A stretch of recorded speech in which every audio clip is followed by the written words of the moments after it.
Make your next move with American Express Business Platinum. You'll get 5 times membership rewards points on flights and prepaid hotels booked on AmexTravel.com. Plus, enjoy access to the American Express Global Lounge Collection. And with the welcome offer of 150,000 points, your business can soar to all new heights. Terms apply. Learn more at americanexpress.com/business-platinum. Amex Business Platinum, built for business by American Express. Welcome to Wizard Team, a Black Magical podcast for Black Magical stories.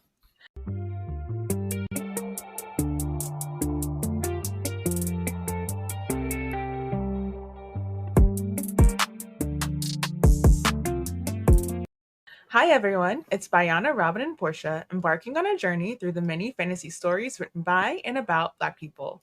Today, we're reading chapters 25 through 27 of Bloodmarked by Tracy Deonn. But first, previously on Wizard Team, Bree catches up with Nick in her blood walk.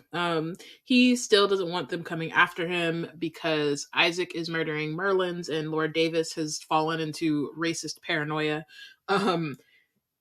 They discuss why Bree is a scion of Arthur, and if Arthur has one hater, it's Nick.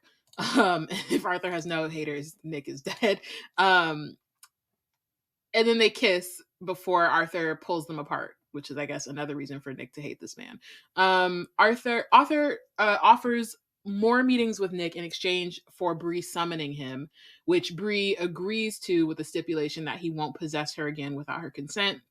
Bree then wakes up to find Sel watching her, and immediately they fall into the exact same argument that they've been having since the book started and before that, honestly, with lots and lots of tension, no resolution, just same old, same old. After they land, Samira gives Bree some much needed reassurance and a potential resource for the future. They're taken to a safe house by another liege, Jonas, and it's time for some good old bestie tea time. It's so funny because I wrote this when I was like not tired. And now I'm just like, I don't even want to say anything like this. Anyway, Alice and Bree catch up on what they've missed with each other. Bree finds out that Alice can now throw a punch and that she keeps that thing on her. Alice also has smoke for Sel, and thinks that Bree gave her mesmer resistance and gives Bree the idea to call on her ancestors in the line of Vera to learn more about her bloodcraft and how to control it. And I think that's where we left off. I mean, I was going to say, Alice not only learns how to throw a punch, but she gets a little bloodlusty in a way that is scary but effective, and is probably going to be useful in the future. So, now we're on chapter 25. Bree is explaining that we're still in the middle of like bestie catch up tea time, and Bree is explaining what happened with Arthur and Vera on the plane, in the plane between life and death, and like where she's standing with all of those streams that lead to her ancestors, and thinking that because she's blood and Excalibur, or the Pendragon necklace, the 2 times that she called Arthur, she thinks she can do the same. And Alice suggests with her mom's charm bracelet, and they agree that that's a bit witchy, / morbid, but useful. I will say, this is around the time, I think, when I read Bloodmarked the first time, that I realized that I liked Alice. Because I wasn't necessarily like holding a grudge, but kind of. Yeah, we talked about how I felt about her at the beginning, like this was the moment where I was like, and not that I didn't like her before, but it's when I realized it, when I was like, oh, okay, yeah, Alice is dope. It's when you like realize like, okay, they should still the friendship should be saved. Right, they had or I'm glad that it was saved. You know what I mean? Like they had a patchy moment, and it's not that Bree wasn't tripping too, but it was just like, what's going on here? Y'all don't seem like best friends in this way. And now it's like, nah, I get it for sure. I feel like all of last season was you being like side-eyeing Alice, and I think well, at least the beginning of the season. Yeah. And I was just like, I was trying to be real to how I felt when I read it the first time. Yeah, no, I'm just like laughing because it's like you saying that, I'm like, oh crap, I totally forgot that you did spend like a good chunk of like that season that we covered Legendborn being like, Alice is not the girl. She's not her. She She's wasn't not giving. she's not She giving definitely is Bessie. now.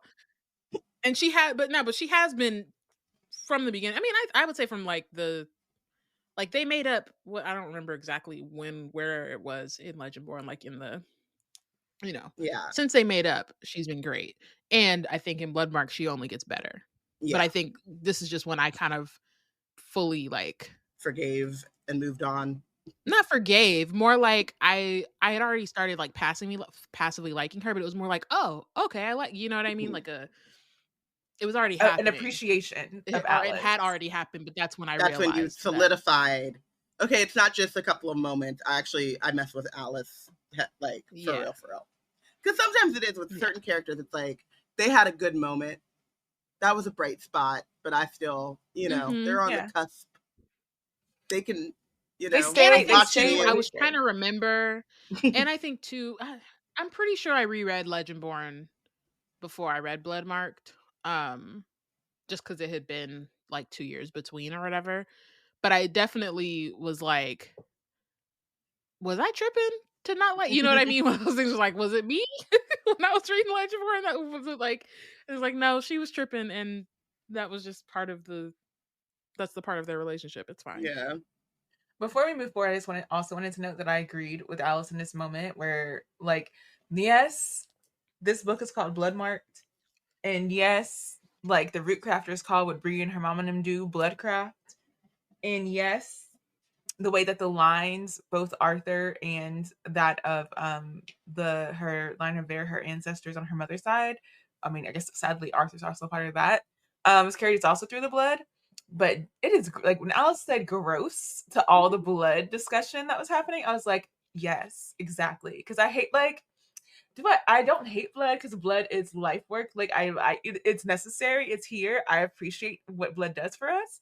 But at the same time, like while y'all are scared of like scary things, I can't do blood. Like the way my body just reacts to like fake blood on the screen or real blood in real life, like I just can't do it. And homegirl's over here talking about like, well, the way I got to interact with my people is through blood. And I had blood smeared here and blood spattered there. And I was like, oof, girl, I don't know, man. Not me. At what cost? You're like, I couldn't do it. Can't do it. And then Alice was like, gross. I was like, exactly. Yeah. So Alice decides or they both kind of decide like, okay, that's a cute plan, but right now we smell and you can't do anything. So let's rest. Like, let's take this time to just be. Alice decides to shower first, and then but ask Bree if she's going to talk to Cell, because apparently everyone on that plane heard their little spat. I guess we'll call it a spat. And they did because of the way that Jillian walked in on them to change this, to be like, we're landing soon. Wrap this up. But Bree says Cell is on the extreme self-loathing train. And I had to pull out this quote because if this isn't the best description of Cell, but also if someone was like, why do you love Cell? It might be the same quote. Oh, I'm certain he's prowling around furrowing those dark brows at every woodland creature and shadow, but he should know he can't go it alone. And this is right after. I really appreciated that. Fuck Cell. He tried to kill you. Yeah. But forget that man. Then I guess he should know. I love that from Alice's perspective, especially because and there's also a moment in the chapters we're gonna be discussing Cell is changing physically, his appearance, and Bree's the only one who doesn't know. Mm-hmm. So that's the other thing. She's also something's up with this dude, and I'm trying to figure it out, but whatever. But I appreciate that she's I don't fuck with him, but no one should suffer alone. Yeah. She's I can I could at least admit that maybe he deserves some. And like, I recognize Somebody. that a large part of the reason why I don't fuck with him is because he's going through it, and I just don't like the way he handles going through it. But he is going through it, so Yeah. you know. Okay. So then Bree joins Jonas in the kitchen. As she's walking towards the kitchen, she hears like William is also getting in the shower. Cell is out with the trees, and it's, you know, maybe not as happy With the trees. maybe not as happy place, because happy. His sanctuary up in a tree somewhere. When Bree joins Jonas, he's in the kitchen like scrounging for supplies. He has a bunch of stuff on the counter. And he's like, most of the supplies are expired. There's not that many to begin with, but it looks like we can make pasta. He like pulled out some pasta and some sauce. One, he really said a spaghetti in there. That's literally, he's like, look. Also, I'm like, this is a safe house. Y'all don't go grocery shopping? We talked about this in the last episode, and like, I just don't think that, I feel like this is a safe house that they're trying to keep off of the Regent's radar. So because it hasn't been used in a while, it isn't. Or they just bring food with them. Yeah, like something. They could have done that, but we'll get into it. But like, yeah, there's just not much like stock there, because it's like, you know, you don't really keep a bunch of stuff in a safe house because it is hopefully empty most of the time. Right. But it's also like, and you know, most of it is non-perishable, stuff, but then you gotta, and it's like, I don't know. There are some cans of beans. They need to replenish the non-perishables. Yeah, exactly.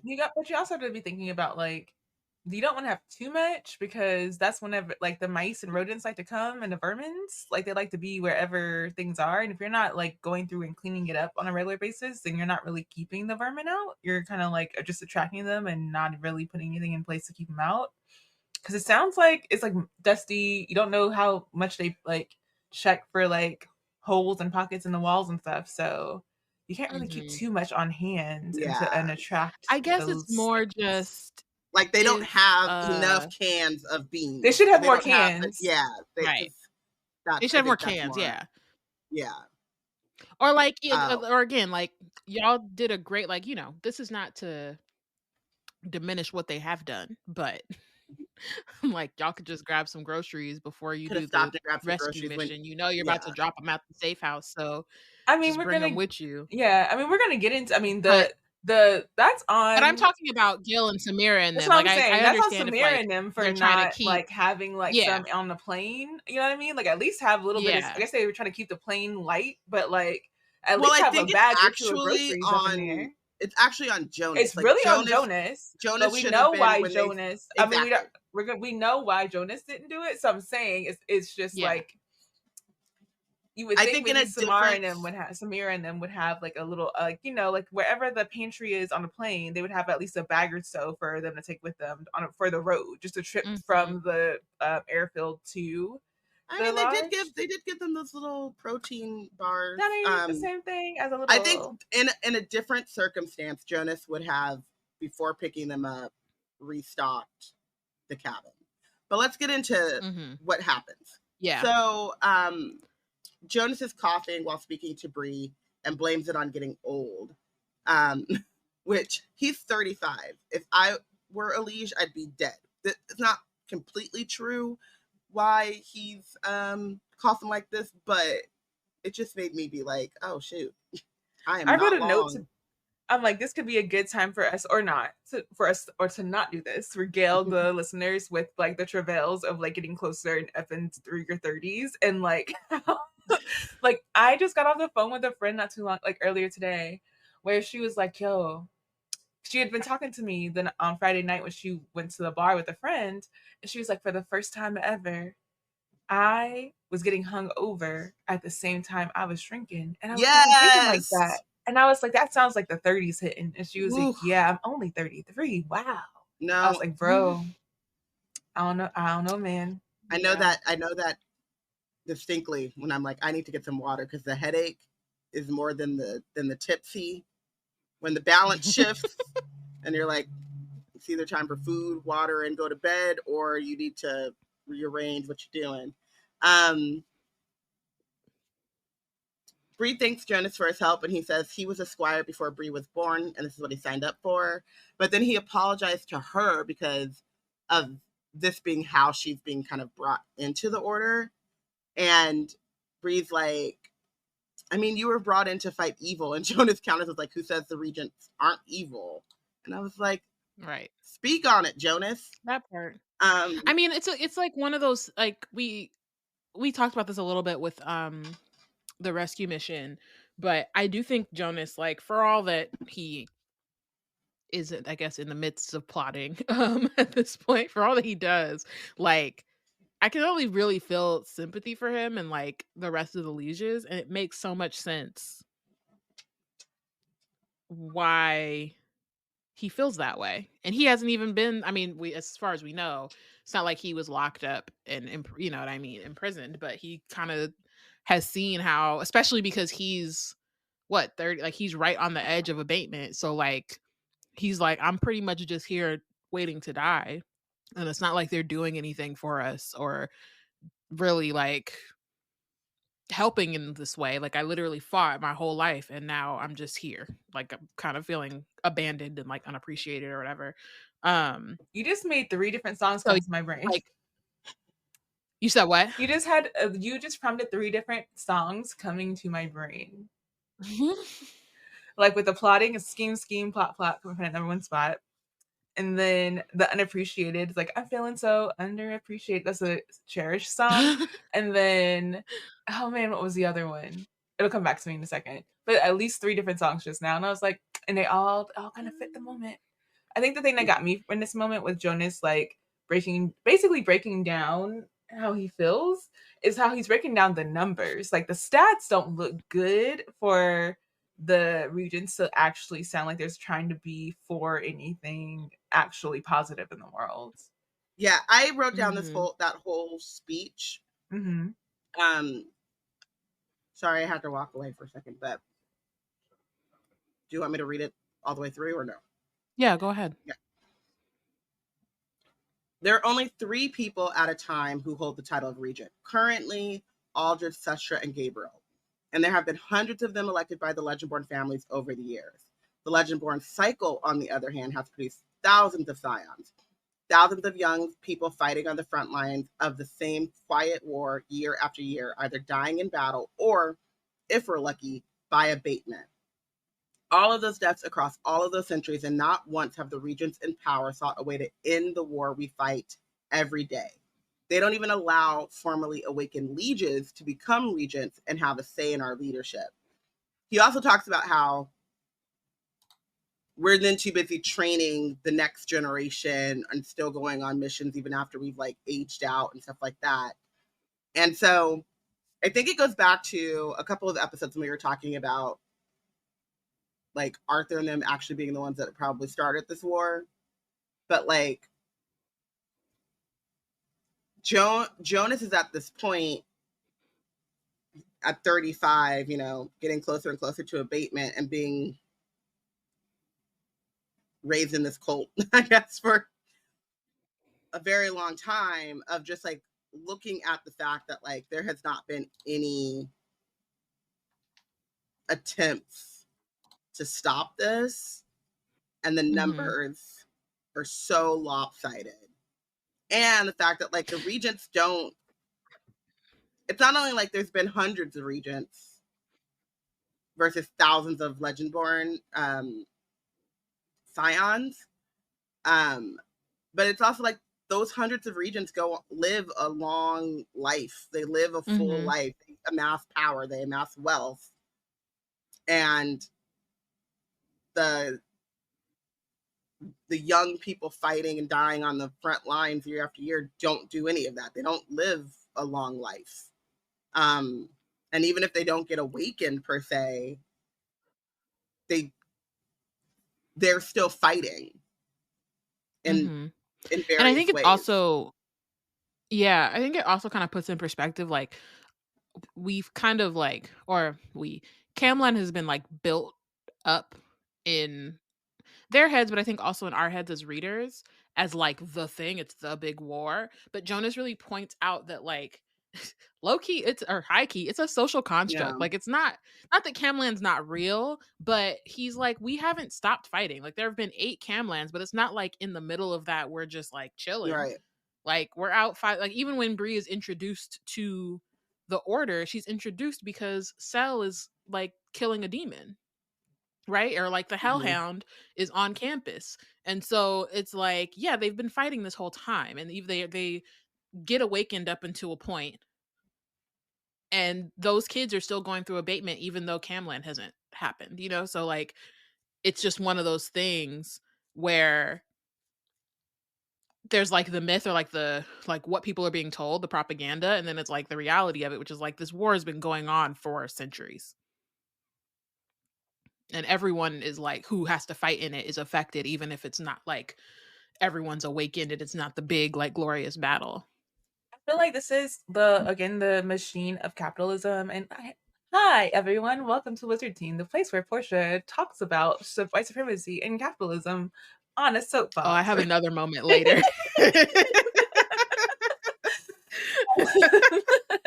But like this is like the monster of like capitalism, and like the like seeing life as something to exploit, and to like pulverize under the gears and machinery of the elite in order to make things happen in a way that they works in their favor. And that doesn't matter if it they're supposed to be elite. The Legendborn are supposed to be elite, powerful people, and yet they're being used as toy soldiers because they the abatement, all the things that come with making them have short lifespans, and then they like to make even more insult to injury, they don't even dangle the carrot of, well, at least maybe you could have the opportunity to become a regent for a couple of those years that you're going through abatement. Like, no, actually, don't even look at it, don't even consider it, you're never gonna get it. Another song. So I just feel like um hearing the way like his like Jonas's um just like detachment and just complete like not even it's not even that it's fully detached, it's just that it's so like the disgust has gone into revulsion, and like possibly like where we're talking about Cell being self-loathing, I'm sure he felt self-loathing for having been part of the system and still being part of the system and being put on to pasture, knowing that all these gears are in place and going to work around him, and he can do nothing about it really. Yeah, I mean, and he finishes the speech being like, because when Bree's like, well, why can't you guys become regents? He's like, we're war heroes. If we've made it long enough to lose eligibility for our inheritances to leave us, we're more valuable as trainers for the new scions and squires, or we're needed out in the field still fighting, or we've lost our bondmate in battle and are too broken to do either. So he talks, so that he like that's bringing up like the agony, and we'll kind of see how that like, and then he kind of, you know, won't meet Bree in the eye when she's like trying to, when she's realizing that he's also dealing with like an agony. And And also like you kind of see too that it doesn't go away, yeah, because I don't remember if he says it in this chapter or maybe it's the the next next, one, but like yeah, he lost his Scion a while ago. scion when she was 19. He's 35. Like they were It was nearly yeah, 20 years like ago, that's but the man don't leave. Again, he might be a Scorpio. he's He but might be an Aries. but no, but I think it also has to do with like I'm sure it's compounded stuff, but like it one shows that like magic doesn't just it doesn't maybe it does ease some over time, but I could also see like dealing with the agony and then seeing all of these injustices happening, and it just like compounds onto it where then you can't like let it go because you're seeing like And I think you're also the seeing root how, of the issue, you know what I mean? yeah, and how easily the regents let it go. Mhm. Like they're not suffering from like in a magical like agony or whatever, but we even see when we start Bloodmarked at the opening of with the like ceremony and the remembrance, like they come in and they're supposed to be honoring their fallen, and these like kids, and the regents come in like doing like a parade and making a kind of spectacle and like centering themselves. It's more about them being there than it is about the about like honoring the dead. And then immediately they're back to business as usual because they're like, okay, we're gonna go do the Rights Kings and then we're gonna go fuck up Bree's life. Like there's not I think it's really, I mean, hate to bring up the state of the world today, but it can be really infuriating sometimes when something is happening around you and it feels like a lot of times it's other people's like coping mechanisms. Like you cannot, like even when Bree was like, I need to think about other people so I'm not focused on like the hopelessness of my situation. Sometimes it goes in reverse. Like I cannot think about like the hopelessness of the situations too far removed from me because then I can't do what needs to be done. But if you're the one who can't escape that hopelessness and you're seeing people in the same organization or whatever, like going about their business as usual, I think it compounds that feeling of grief, but also like loneliness and feeling like it was in vain or like no one cares. Like someone sacrificed their life and then everyone just moves on. And then it's like the next person to come up and sacrifice their life, So that cycle just, especially when they're told that there's like glory in that. Yeah. And they get all those like nice words, right? They're war heroes, blah, blah, blah. And then it's like, but here's your next mission. Or go watch some safe houses or go like sit in obscurity because you're broken. Like, yeah. I totally feel for Jonas and I understand like and I think it gives a really good view into another side of like the legions that are kind of like helping Bree, where Samira and Gil are like, we take care of each other and like our allegiance is to each other, our loyalties are to each other. And they're not all as like bitter as Jonas. Exactly. I think, but they do have a right to be. I think that they understand. I think they would understand Jonas's bitterness, but they are also more optimistic or more fueled by like helping, and that is what I feel like they might still believe. I mean, we'll see like with Will and Sel, but obviously they're like current generation, but it could also be that it doesn't seem to me that Jonas believes in the Order's like purpose anymore. Yeah, like, I think he's completely jaded. He's completely jaded, and like I think for Jonas it's like the regents can rule, hell, the demons can take over. What does it matter? I don't think that like Samira, Jill, and like Ophelia and them are on that level. More so on the level of we matter and we're going to take care of each other to the best of our abilities, regardless of what the regents say we should do or whatever their priorities are. Those are not our priorities. I think that's, but they still believe in like fighting the demons and not letting them like win, where we kind of see that Jonas is on a, he's gone so far to, he's just like burn it all down and build sandcastles from the ashes. I don't know. So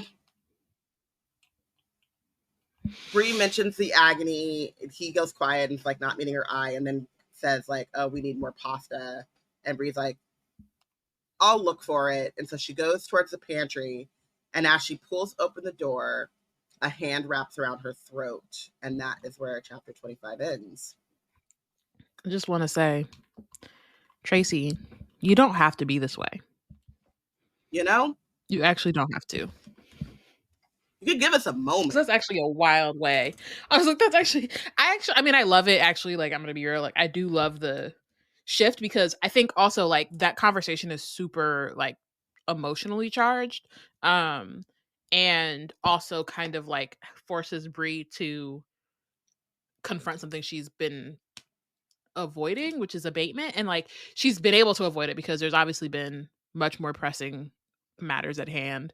But I do think it's important now that she is or knows that she's Scion to like reckon with all parts of that. And I think that's one of the main parts she hasn't really like reckoned with. And so, but it's such a like in terms of like writing and like the way that Tracy does it, where they're like, you're so deep in that conversation and in like the implications of what that means for Jonas and also for Bree and like all of the other like legend board that we've met and know or whatever.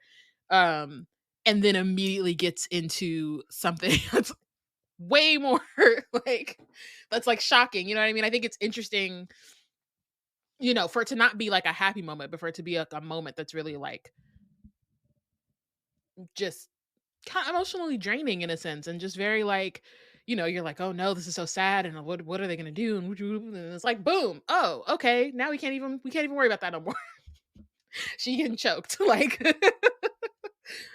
so it's and it's also, I love it. I think, a good book into that conversation because it's like everywhere you turn you're in danger. Everywhere you turn your life is and then it gives bendable. context to what's Yeah. happening. Like it gives context. It's like actually a really good transition because it's like that's why Yeah. I'm sending you to go to this. Enjoy. Yeah, exactly. I feel like that's what gets me about Tracy's writing in this. I think Tracy's writing in general, like I'm with it. Is that I can be jaded about YA fantasy so much because it just like gets formulaic at some points, especially if it's like going towards like younger YA audience readers. But here I'm the jaded girl that I am, and the trust issues that I have, which are numerous. I like remember first time reading this with Jonas and being like, I don't know this man, but like he's got the safe house, so I mean it can't go too bad. And even in rereading it, could not remember why I did not really remember Jonas like that. I just like I remember being like, I don't know, I don't think I should trust him, but I don't remember why. Maybe that's just my general distrust happening again. Maybe I need to let it go. And then as soon as we're gonna get into the scene where they're outside, I was like, why is it taking so long? And I was like, oh, you dummy. Like, what was he doing in the pantry? Like, what? And I was like, Tracy, you done it again. You made me, you took my jaded, distrustful heart and you actually surprised me. How dare you, Tracy? Oh my gosh. It's like, no, I used to be able to, or not used to, but I'm like usually, I could you smell know, a good sense these betrayal things. coming. Yeah. Yeah. Nah, it's like, it's so good. And like, I feel like I wrote it in my notes at a certain point, but I'll just say it now. Like it's again, and we've said it plenty of times, but it's so cinematic. Like I think her action scenes are my favorite. I wouldn't say my favorite because I think there are like obviously specific scenes that are my favorite for different reasons, but in terms of just like how she writes action scenes, I really love because you can just see it. And it feels like you're watching a movie or like watching anime or whatever. So it's just like always entertaining, even if you're stressed. It's just like you see it all happening, and it's just like, yeah. Anyway, so it's a Goruchel, which I'm pretty sure is not how you pronounce it, but that's what we're gonna go with That's for where we now. are. Black folk. Is so it's choking Bree, lifting her in the air. Bree is, you know, tries to struggle, kicks her, but she gets Bree in the ribs. She holds her arms behind her and then covers Bree's mouth and like pulls her out of the house. Or forces her out of the house. Finally, Bree's root flares up, which burns the demon.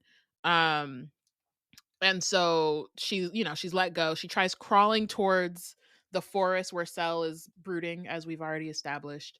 But then she's caught again. The demon is like, you didn't say she had ether. And then this is where we find out that she's talking to Jonas. And like cue the antelope and the zebra. Deception. Disgrace. So Jonas is kind of like, oh, she's not supposed to have ether, but you know, I'm also curious how much of the like not everybody knows about all of Bree's many powers, you know? Like she only has like, so it's like I understand, it's understandable to me that the lieges might not know like, oh, but she also got this other thing and like it maybe wasn't squashed by the serum and whatever. But the demon, whose name is Kizia, says that Bree is much more valuable alive than dead. So now she's like, ooh, like, you know, we got some tasty ether on the block. Jonas specifically says that he wants Bree dead, but Kizia is like, this ether could feed an army, you know, like I couldn't tell if she's like, she wants to sell Bree to the other demons to take her ether, or if she just wants to bring them to her homies.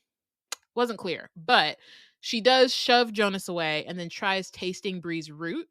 And then immediately realizes she made a terrible mistake. So first she's like, yes, she's like, you know, let's do this. And then she's like, oh no. And she kind of reacts as if Bree attacked her. Which I feel like Kizia kind of does this a couple times where she just like reacts to Bree in a way that like blames her for something that she had nothing to do with. It's like, you're the ones who put me in this position. Like, what am I supposed to do? But then there's like a shout. I actually love this. So like Kizia is reacting to the root. All of a sudden you hear Selwyn hella loud, and it's Will in full like ether armor. On the like he's just arrived outside. Kizia starts to run from Will, only to be tackled by Sel. So it's just so cinematic. Meanwhile, William and Jonas clash. Bree, as this is happening, instead of just like sitting her ass down, she slowly forces herself to stand. And you know, she was already weak and was having a hard time walking down the hallway to the kitchen before she was attacked by the demon. So it's like she really just needs to sit her ass down, lay against a tree, watch it all unfold. So Sel has Kizia, Jonas has disarmed Will, and then Jonas like sort of looks around at the scene, and you see him make a choice. So, and really like the choice that he makes is to die. He throws his dagger at Bree. Sel jumps in front of her, takes the dagger in the shoulder, and then Kizia grabs Bree, and then again blames her for the situation. She's like, you know, this is your fault we're here in the first place type thing. And then she goes to punch Bree, but Will stops the punch in midair. Because it's now, I assume, midnight. Yeah, because it's dark out. Yeah, it's like, because is it high noon and midnight or something like, or dawn it's and noon dusk? and midnight. Oh, okay. Wait, no, it's noon there are and a couple midnight. things that we did not cover a little bit that I just want to give a little asterisk mention to. One, Kizia is a full-blown high femme honey coated demon because she got these like long nails with like this like it's demon like Wanda from Marvel, like in MCU, how she has her fingers start turning black at the tops or whatever. What was I thinking? Fairly Odd Parents. I was like, how? I was like, I'm not seeing it. You're right. Her fingers are going black at the fingertips, and she got like stiletto nails or whatever. Like she's giving like a full like pumping through the woods kind of thing.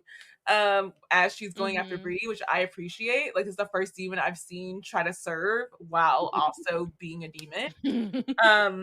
And I think that like I just wanted to give a note to another song.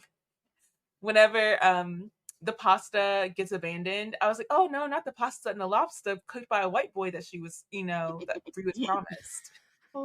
No, I did. I'm not gonna lie, and this is the thing. Like Robyn will attest to this because I feel like anytime food is brought into a scene and then it's not eaten or it's just left, it really bugs me. So like reading this whole like these 3 chapters in my head, I'm like, that sauce is just bubbling over on the stove. It's burning. Like, I don't know noodles why. are Like, my head mush. they cannot are get over mush. it. That's what I was thinking. I was like, it's just a pot of I was like, the noodles noodles sitting are there. mush. Like they're getting Because black the at sauce the is bottom of the burning.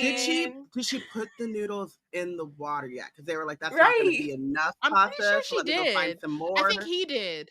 See? I think he did. I think he put it in and then was like, this isn't going to be I think enough. she did it. Then he told her, he looked over at the pot, put her in danger's way by saying, this ain't enough. It needs to go to the It's not enough. pantry. Yeah. But he definitely turned the sauce on too. So I'm just like, y'all, this is the only food y'all got. Also, like, nothing else. while That you're was my fighting, point. I'm like, they have no is there other a fire option. starting in the kitchen? Because no one. Right. But is Alex it a turn gas this off stove? before Is it she- electric? Like, exactly. Did Alex turn it off before she ran outside? We will never know. We don't. So we many will questions. know. And it's so funny because it literally doesn't matter, like, actually, like, but it does. we never return to it, but for some reason, but it does. Like, in my head, as invested as I am in the action of the story, I'm still thinking about that pasta. I'm like, that pasta didn't make it.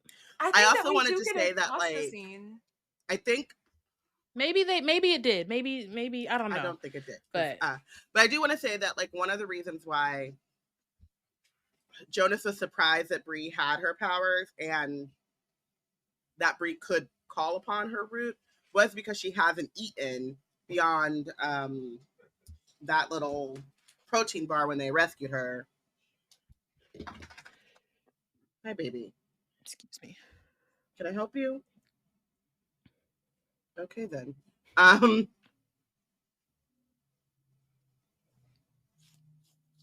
She's not happy.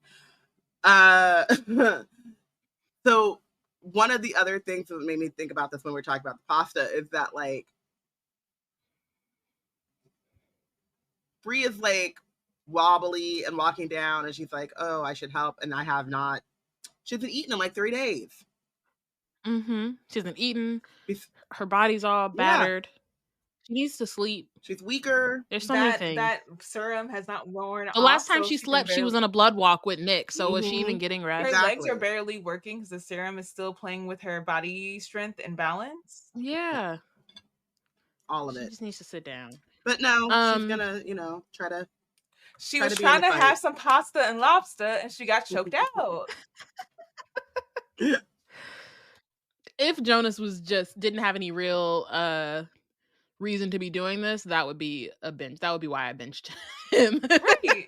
Also, like, you just left the pasta on the stove, bro. What you the heck? the like, white let's boy eat on first the at least. What's happening? Okay. So like I said, Will catches Kizia's hand, or like her punch. And then I'm going to read this part. Bree says, I've never seen William use his full power. I've been around him when it was present, but never seen it in battle. I imagined it would be flashier somehow. Big swings of punches that send people flying. But this type of strength doesn't need flash. All he has to do is squeeze. William is a healer and he is a warrior. William is one of the kindest people I know.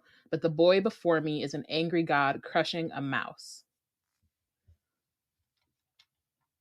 So that's terrifying. But also, like, I think I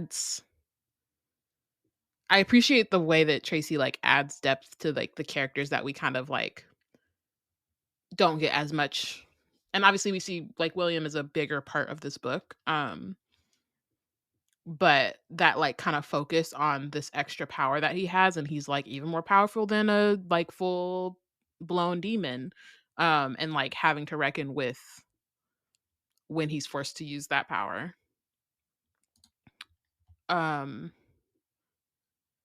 So Kezia. Sorry, I want to say that one thing I like. Yeah, go ahead.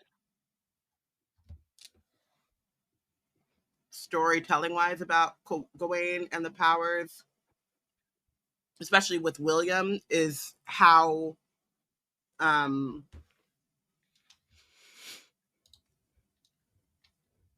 of juxtaposed they are. Like, he is a healer, and I think William in particular wants to be a doctor, is probably more leaned in on the healing part of Gawain's powers.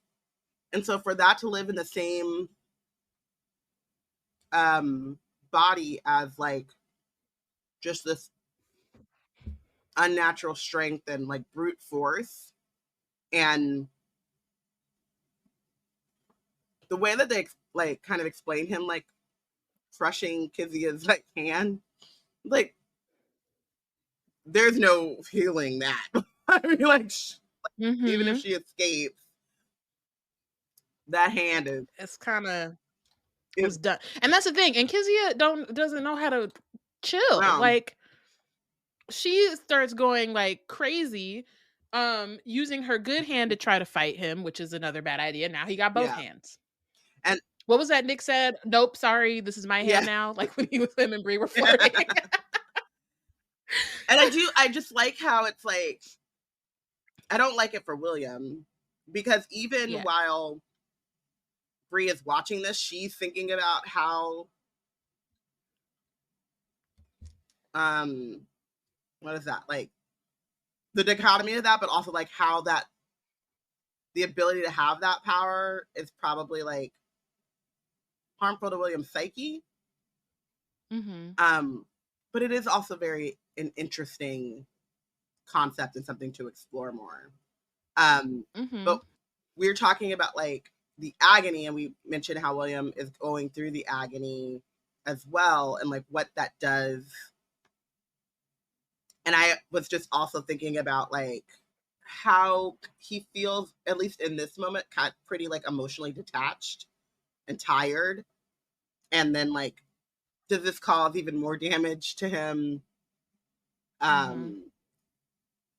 Does he feel like, I mean, obviously he does what needs to be done. He already feels guilt about what Bree's gone through at the Institute and stuff. So he's not going to let anything else happen to Bree if he can, like, you know, if it's within his power.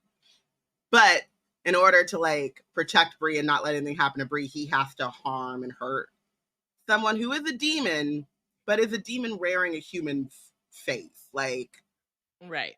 And I think that he like, and I think this is a lot like, it's a lot closer than like, oh, I have my daggers and I'm like cutting and like, you know, we're in the middle of a fight, but like because it's so close up, it's like almost intimate. Like I think that also, it's just a different kind of thing. Like it's something you have to kind of dwell on. I mean, it's torture, and that's different than just like a head-to-head battle, even if he doesn't love being in a head-to-head battle. So Kizia pulls so hard against him that she dislocates her own shoulders. At which point Will literally grimaces. He's like, stop, like you're hurting yourself.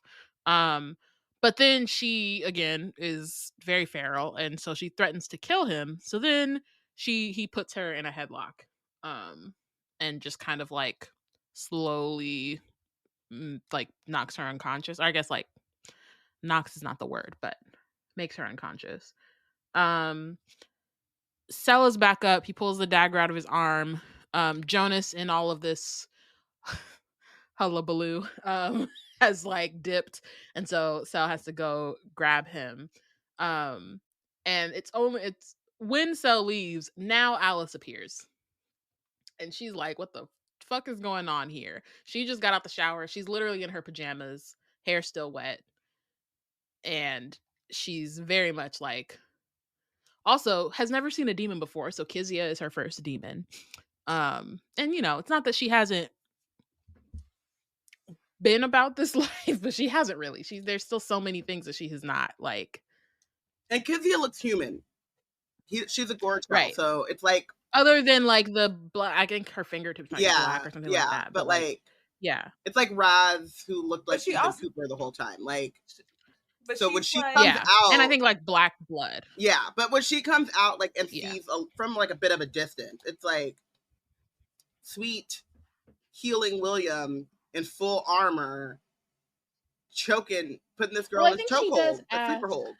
But Kizia also, like, even though she's a yassified demon, she has the long nails with the black tips, but she also has like, I think she also has the teeth like Sel does, and she also has her eyes are different color. But at a distance you can't really see that. Yeah, what I'm saying is like, I'm saying from like Alice's point of view, like running out of the house and being like, what is happening?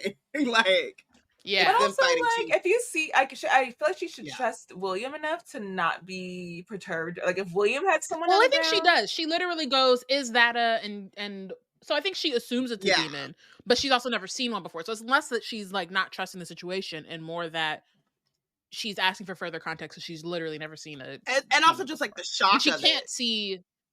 Yeah, like and so far also I'll say like at this point the closest she's seen to a demon is the mage guard when they went and snatched her up. But it's like she can't see the lesser demons because they're still, you know, they're not corporeal most of the time. So yeah, so she's so Alice kind of has this moment where she's like kind of looking at the scene and trying to figure out what to do. But she notices like Bree is literally like listing off to the side because she should not be standing here.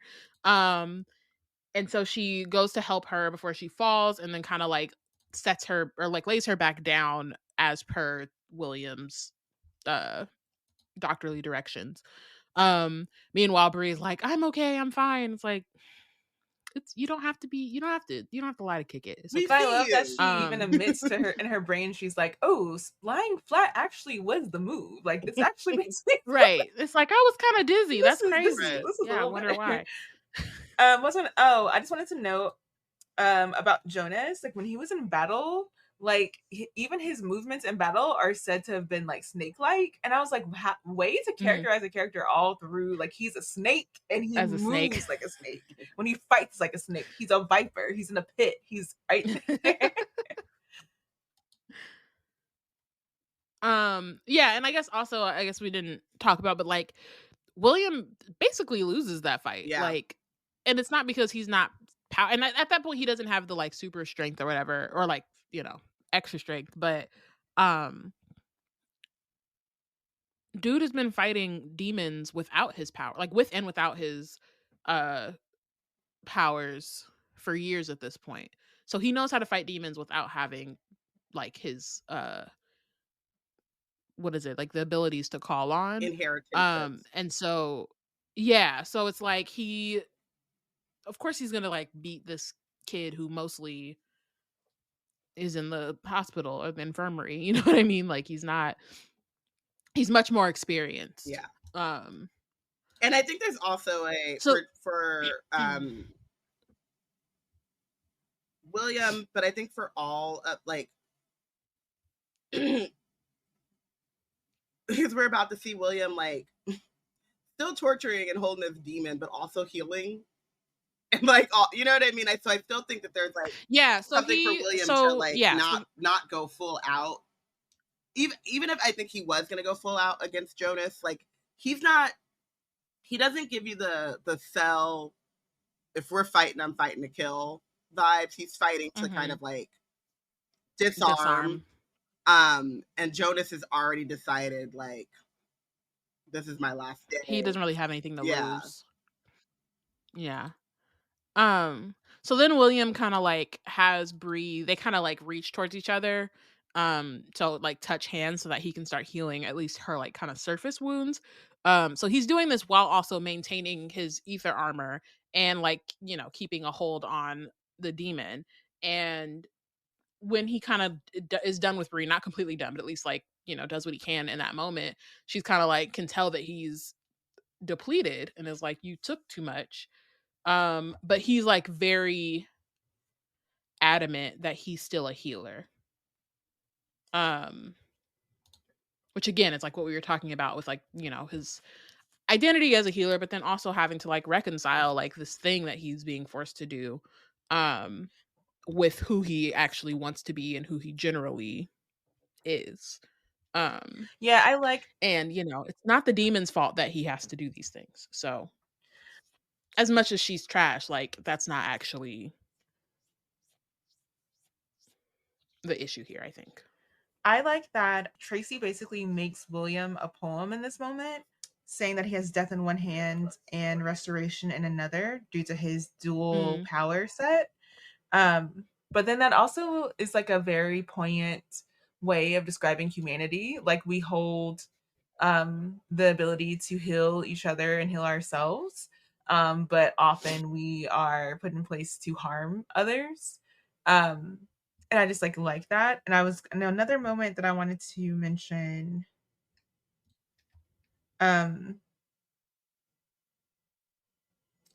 Oh, I had a moment where I just gave everyone nicknames. So whenever everyone was going to trying to take out Big Bree, but then Big Sully. So I just I'm putting because Big Ellie, Big Sully. And then Wonder will deny that Hulk thing. And it feels very satisfying whenever whenever Jonas throws the knife and that doesn't go through and they are like, nah, we good. And so I just yes, the action sequences that Tracy does, but just the fun of it is kind of even in this very dark and messy moment where we're sitting here holding on to different components of why this is all just stuff going wrong left and right. I appreciate the little glimpses of fun in it. Because isn't that just enduring, I guess. It's just seeing a little bit of the laughter that you can pull from the darkest of moments. Yeah. But that death in one hand and restoration in another. That was Bar. Is Bars. I agree with that. I think it's funny to Wonder Will to give him this superhero kind of name, and that's what he is, right? But you just also feel that internally he just is crying at what he's kind of being asked to do or needs to do. I also said it because it's Wonderwall, but Wonder Will instead. Yeah.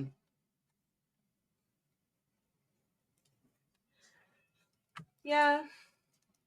The babes, all the babes, the little children of the world. It's why am I in my mid-30s and being oh, these poor babies? Well, because they are poor babies.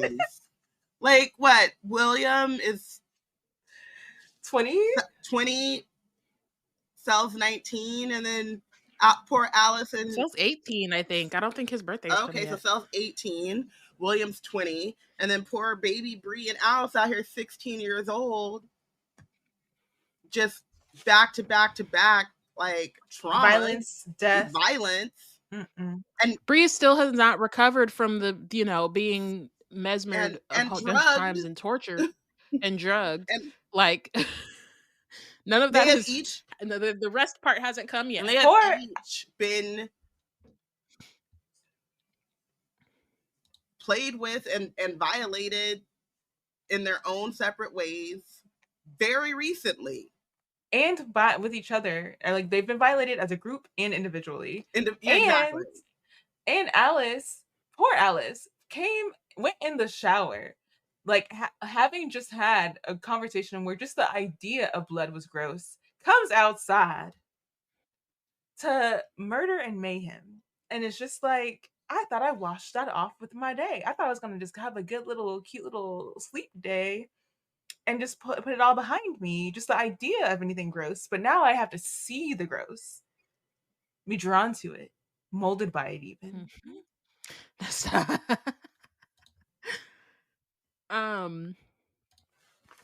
So Cell returns with Jonas, who is having a hard time. He's coughing a lot. And they're, trying to question him. Jonas is I won't talk. Cell goes, we can make you talk. Plot twist, he can't actually make Jonas talk because he doesn't, one, because of his oaths. Primarily because of his oaths, they don't allow him to hurt or harm any Legendborn, including the lieges. But Alice can. So he meant the royal we. You know what I mean? He meant the we of the people. He didn't just mean me. But it was funny because he's trying to be all menacing, and Jonas is like, sir, be for real. So Alice rushes back into the house. Cell's like, what's the once-born doing now? And Bree immediately is like, no. She makes a sound because she's too, tired is not the word. She's too beaten down to really speak at this point. But she's not too tired to be like, don't talk about my best friend like that.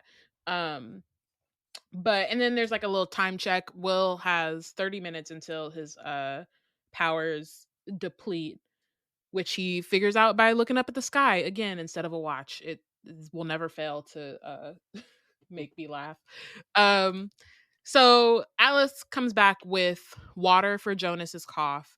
And then she kind of plays up the like ignorant once born angle. She's kind of like, I'm new here, so I don't really understand how all of this works. I called it Alice's good and- kid Mad City tactic.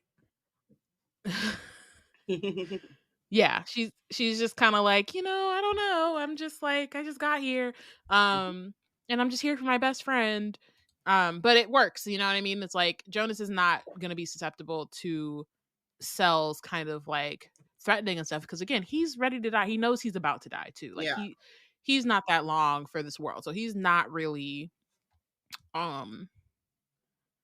like the threat of violence doesn't really mean anything to him. And so we find out more about what Jonas has lost. So his scion Lydia, and it's really clear that he's been alone with this grief for a really long time. Yeah. And we've talked about that. We kind of see in this like how the order abandons its lieges, and not even in like a physical sense, because obviously most of them are still within the order and fighting for the order in whatever way, but it's like emotionally they get thrown away once their inheritances are passed on. They kind of just are like absorbed into the kind of machine. But all that glory and stuff and all the like, I think it's also difficult, right? Because it's like you were fed all this propaganda. You were told that you were like the most important thing. You're the only thing stopping humankind from being like taken over by demons. And then at the point that you're no longer useful, you're just kind of like no longer important. It very much reminds me of how this country treats our veterans in general too. Like once they get back from war, like there are all of these programs and there are all of these things that are meant to help you, but try to be able to navigate them. Try to have any in your area. Try to, you know what I mean? Like reintegrate yourself post service, and it's just not happening. And then you see like the damage that's wrought by that, and the people who are unable to really Re-enter. reinterested, like and adjust to their new roles. Added on to the fact that like there's a ticking time bomb in there. Like if they've been awakened, there's like this ticking clock in their head. It just feels like it's ripe for a lot of Jonas's to come to enter like the liege kind of network. Because that's it. Just I like that. Like I like Bree's read of it, where she says that like who knows how long he's been away from other lieges and lacking that clear purpose of something to do with himself, like having like definition in that mythos of what he should be doing besides just being out here and maintaining like safe houses, and then living in like breathing, like where Bree was grieving Bree and Legendborn, she was also being distracted by having to continue to live a life where she had a role she had to take on. She's still the daughter Bree to her father. She's still the best friend Bree to Alice, and she's had to go to school and actually like she had things she had to do to keep her in like a place of herself. Whereas Jonas is out here roaming about on his own, no real support system, no one trying to like keep him like tied and anchored into a purpose. So like that, like Bree's very sympathetic to Jonas. The purpose that he does have is just a reminder of all of what he's missing out on. Yeah.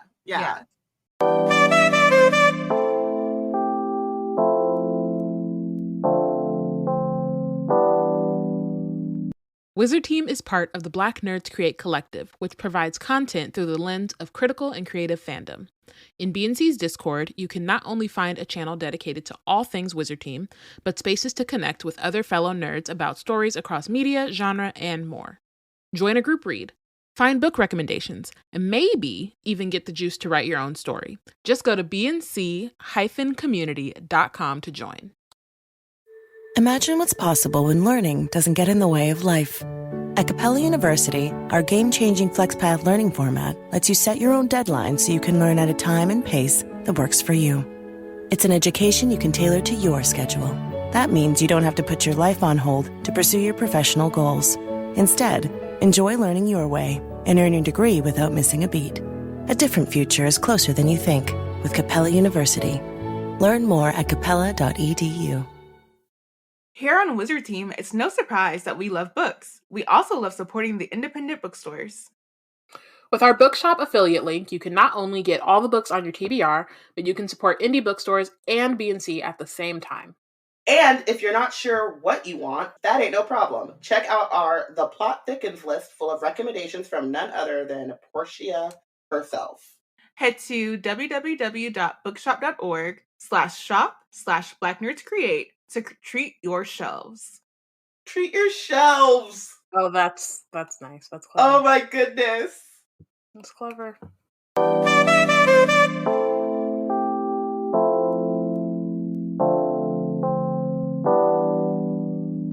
So he makes it clear that he wants to end the Legendborn cycle, but that can only happen again if the Crown Scion is killed by a demon. So that's why he hired Kezia,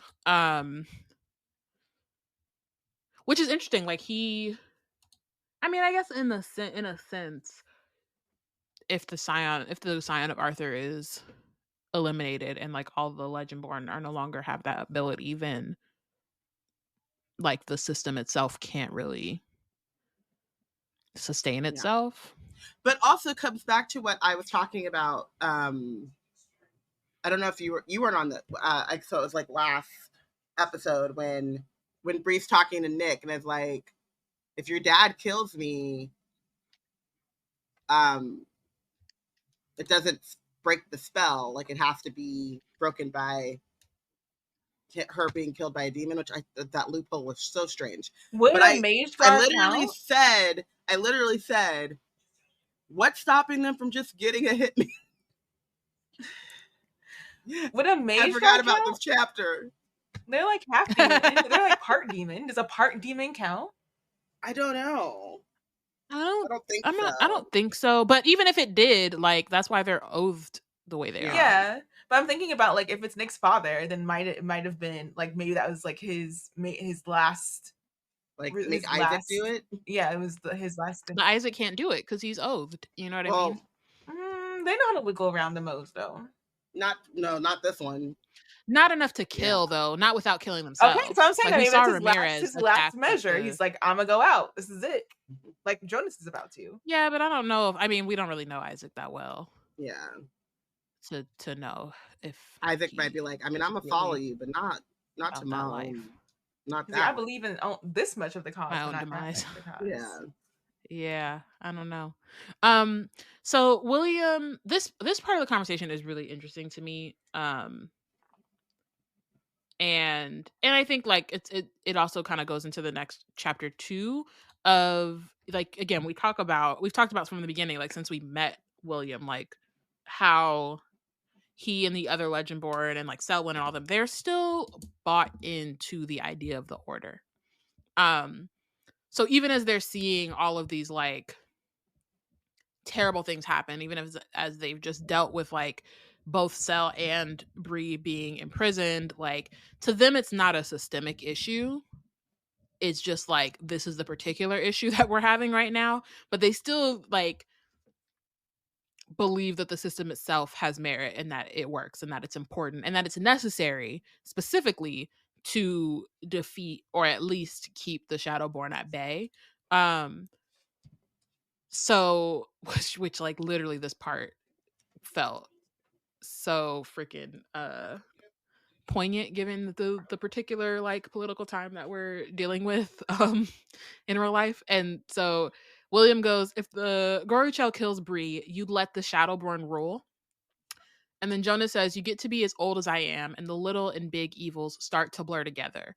So it really is like in his mind at this point, like the Order and the Shadowborn, they're just it's like they're two evils, right? And we talk about like the lesser of two evils, but to him at this point, it really does not matter. It doesn't actually But he also literally make said anything humans die every day. Like we don't meet right. He's like, every look, human. whether we're involved or not, they die every day. They interact with demons.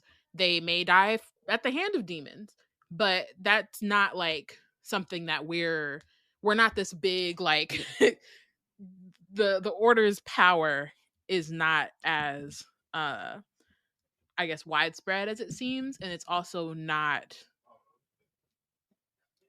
the like The great amount of protector lives that we're it seems that saving. they're Is the Order doing enough saving lives to account for the amount of lives lost and ruined? But I also, again, he's like, when you get to be my age, you are 35. Like, yeah, but he's like that. No, I'm not saying like that. No, what I'm saying is that like this is what the Order demands and takes from you, and this is like when you get to be his age in the Order, yeah. You know what I mean? Like I'm not diminishing his his thought around that or his experiences. I'm just saying, like, sorry, this is like a weird comparison, but Bayana will get it. When you watch Love Island and they're like, a week in Love Island is like a month. Like, you know what I mean? Like so much happens. You spend so much time with these people. You were like, it is all encompassing. And I think that is kind of how it is for the Order members as well. But it's just like, I don't know. I feel like when I was like 35, not super long ago, but I'm no longer 35. I was definitely in the like, I know who I am. Like the significant parts of me are not changing much, like of me, of my personality, of who I am internally. But I also now have all of this untold possibility to go after or do something or like make different choices, being much more confident in who I am in a way that I wasn't confident when I was in my teens or my 20s, right? And I was not, and everything was much more malleable. But now it's like, okay, I'm going on this path. If this path doesn't work, I can switch paths, and I have the time to do that. But I have the time to do that thoughtfully and with confidence and with like, and they don't have that. He's like, this is it, like this, and to get that jaded and that, I don't even know if jaded is even the right word, but like beat because it's down. not it's because the thing is he's not wrong. Yeah, he's not. Right? He's seen the injustices and what's happened. He's disillusioned. He's realizing that he's been lied to for all of his like very short life, that he's dying for the things that he's been lied to about. Yeah. And it's pissing him the fuck off. And he's no like, longer I buys have to the stop. I don't illusion. want other people to have to deal with this. And they're using these it's like he's like sitting here like, we are war heroes, but we are serving war profiteers. Like they are using these wars to their own end. There's no sense of let's stop this. Like it's never going to stop because this is what's working. Like what Porshèa said about capitalism, right? Like this is working for them. They are benefiting from this, but the benefits are on the backs of our sacrifices, our lives, our mental health, our happiness, like, and people still dying like every day, like demons still like crossing. y'all are literally fighting in UNC Chapel Hill. That's your jurisdiction, right? Like you have 3 college campuses that you're really on the front line. Not that you're not on the front lines, but like you're really thinking that you're like making a dent in the like demon population across the world? It's not even just that. It's like you're like they've convinced, the propaganda is so strong. They've convinced you that sacrificing your life is worth this greater good, but the ultimate good that's derived from it is all for their pockets. It's got nothing to do And with like, because like one demon go down, another one pop up. So what exactly are you going for? And Jonas rightfully points out, to what ends? Like, where is the end? Name where the end is. super vague. It's all super vague in the sense of like, I don't think, and again, I think that I'm saying this in like this is not derogatory. This is like smart to me. Like, you never really get a sense of what the demons want. No. Like as a collective, right? Because like when they're the way that they're introduced, it's made to seem like they all are on the same side, like this united front that like, are fighting against the Legendborn in the Order. But it's never really spelled out to what end. And like you kind of learn more about like, they say like, oh, demons are selfish or like they sow chaos, but it's like, okay, well, but why? what does that mean? What does that look like, right? And it's like one of the things I really appreciate about Bloodmarked is that it pulls that apart. It's like then you kind of see how like flimsy that is, because you then go to places and it's like obviously Kizia, not great, but we find out like she's a demon for hire. Like she's not like just doing this. She's not some kind of like soldier or general, you know what I mean? Like trying to lead an army. She's like, nah, I brokered a deal. I was like, sure, whatever. This is what I'm gonna do. And so it's like as you like peel back the lies, you realize how kind of vague and like not really clear they are. And how they really just serve the purpose to keep the lines going, to keep these people fighting, to keep the money and whatever else they're getting, the power, you know what I mean? Control. But that's also you're basically like that's a full on Candy the lies meme, like right there, like because like hearing Jonas speak is having a moment of like, I feel like where Cell and Will are responding somewhat defensively in for the Order in this moment, like because the propaganda and the like like their role within it, and not wanting to dig too deep into the thing that they're currently doing. But it does hit in different ways, and we can see that later on as the story goes on, about like there is something in their heads about like Jonas does have a point and they can feel the point. They just can't really talk about it and concede it in this moment. That one point. So Jonas is dying. So he's broken the oath of fealty, oath of service, and oath of valor. And at this point, his time is kind of up. So these silver and blue flames erupt from his throat and then spread to his whole body. And like as he's kind of like struggling, he like kind of snatches this necklace off. Not ashamed. The last sentence of this sentence of the chapter, when we look down, a shining necklace with 2 coins lies atop a large body-shaped pile of silver and gray ash. And so I think the assumption is that the other coin is his scions. Which again I feel like goes to the point of like the lieges kind of really being loyal to each other, and like that's who he like cared about ultimately. It's not the Order. But also going back to Robyn's like pointing out of its like the metaphorical strength of it being tied to like soldiers from the US, dog tags are 2 things on one chain. And so visually that's a symbolism, and pointing back to that. So where you had your Dane Tracy moment earlier in the episode, this is my Dane Tracy moment, because like there's no way you write a story about oaths and people having to like live by the oath or else and you don't show us the penalty for breaking the oath. So this is all inevitable. At some point, we were going to see a character break some oaths, and we were going to have to see them die. The way she made it come into being, really, Tracy? Wow. Wow. He's pouring blood out of his orifices, just coughing hate that up for like us. he has consumption this whole dang time to lead up into the full just combustion of himself. And I really hate that for us in Oathbound, you know?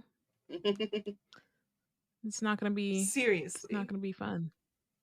I mean, it'll probably be fun, but like, I hate that for them. I'm like, at least we now know what it can look like.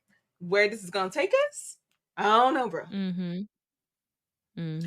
Also, though, it's like, damn, Tracy, because like the person that we see completely break the oath and have like the ultimate consequence of it is someone who's like, no, but I see your point. Like if it would have been like one of the mage guard who was like beaten up on, like when they were transporting Bree, like, right, Ramirez or somebody. Like, that's what you get. But like, I mean, also I guess that's what you get because he is trying to kill Bree. But you're like, she also makes you very much understand how he got to this place.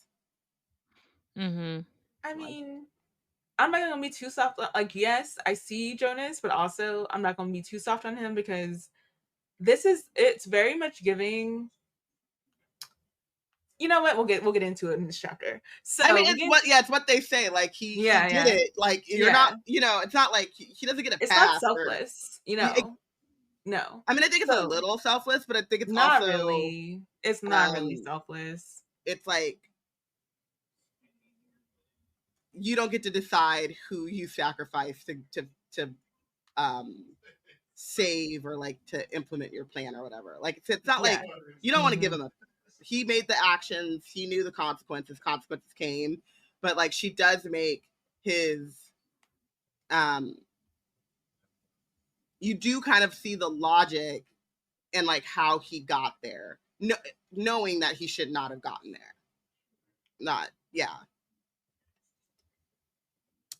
So chapter 27. Alice is distraught. Homegirl can't even really see the mage flame.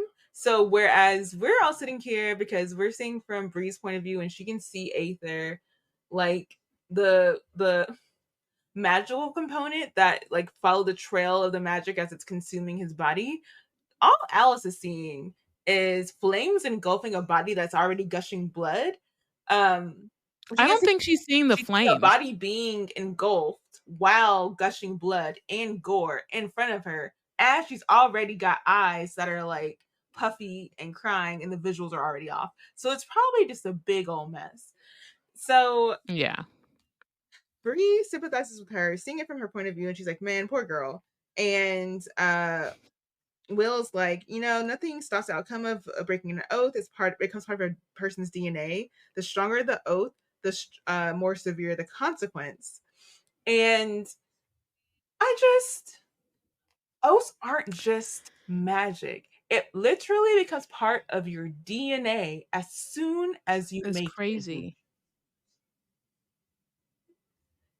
That's why Bree ain't took none of them yet. If that ain't a way, Bree was like, I already know this is some BS. If that ain't a way to control the crap out of somebody. I mean, Bree definitely has a couple just that other people took for her. I read a book and the person was like, I don't make promises, because they made one promise and it was like a magical, like, what book was that? I think almost every book that I've come across, like, I feel like everyone has learned their lessons from promises and oath making, and most of the books that I've read, they're like, nah, like, especially like, you don't know who you're talking to, you don't know what if they're a fae in disguise, you don't know what kind of contractual kind of obligations. Like, no, I'm not a lawyer, but I know some of my stuff, and I know you're not about to get me on that. Nope, not today. But I just love that, like, this is the first time I think Bree's actually seen like the like, she knows about the consequences of breaking oath, but this is the first time she's like seen it. I wonder if it's also the first time, maybe not Sel's been through some stuff, but like William, you know what I mean? Like, I like to assume people are not breaking oaths willy-nilly, but Yeah, like, I feel like after seeing this, Bree's like, I haven't taken a lot of these oaths. The one oath I was willing to take, that dead man came up talking mad cash shit in my mouth, in my head, and I was like, nah. No, I changed I changed my mind. But I was going to do it, but then I feel like, I wonder if she like sees this and in the back of, not consciously, but at the back of her head, she's like, no, I'm not doing none of that. None of that. I don't trust none of y'all enough to end up a Except pile she of does ash. at the end, Yes, that's the unfortunately. problem. But I That's the know. problem. But She's Keisha Cole. she did her best. She has a Keisha Cole kind of timeline of unflapping Keisha things. She Cole. say she not gonna do something, and then later on you're like, "Dang girl, you really like." Okay, you know what? Because again, I changed my mind as we're singing it. And I'm like Keisha Cole. Anyways, so what comes forth is Alice having a moment of trying to maintain a scope of humanity for the situation. Cell being on the polar opposite end of the spectrum in response. Will leaning towards the Cell side, but seeing Alice's side, and Bree being closer to Alice. So like in the spectrum of things, there's Alice on one side of the spectrum, Cell on the other, and Bree and Will on within the middle, but at two different sides of the middle, right? Part of this discussion lands on them recognizing the fact that Jonas had symptoms of betrayal as he picked him up from the airfield, because that's the first time we really see him, one, but also the first time we see him cough. And they surmise that he only had symptoms at the time because he planned to kill Bree before they had arrived, and it was showing up in that moment. And he only had mild symptoms at that because the brunt of the work was being taken on by Kizia. So that didn't take him out immediately. It was honestly his attempt to kill Bree by throwing the dagger at her that caused the magic to end his life, because that was him directly attempting to go against the oath. But at the same time, he knew all the components of oath breaking. So it wasn't just that he was with that, like condemning himself to like, die. He was kind of kamikaze in that moment. He was like, I'm going out by like this big means. And this is why I say I contend with the idea that Jonas is being selfless in his mission to have this over, because I think that's like, there's a lot of different components to this, right? Like when you're kind of on your own as a hermit, lonesome, you're not really socializing with people. Perhaps your reckoning and reasoning for like how to do things doesn't rely on socializing with people to find a solution. But he really came to the thought that like the best way to do this was just to get Bree out of here, and was willing to die for it, which I think William alludes to the fact that like because he was already suffering from abatement, there was a level of him just like wanting to end it with a blaze of glory. He misses the glory days of having a purpose. He is already suffering from the slower death of abatement, and he does not like this feeling. He wants to feel that big glory thing again.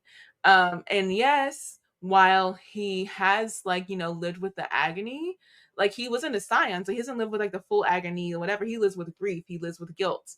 And while that can like have big, I think he still has the agony, but it's though. not I think like it's the same thing. I think it's a squire or a scion either way. I haven't heard them because say the bond is both I ways. haven't heard them say it for scions yet. I mean, for squires yet. That's what I was trying to figure out. That's what he was. Yeah, that's it what goes he both had. I know. Okay, I want to see it again with someone else because I'm a little, I have theories. Anyways, so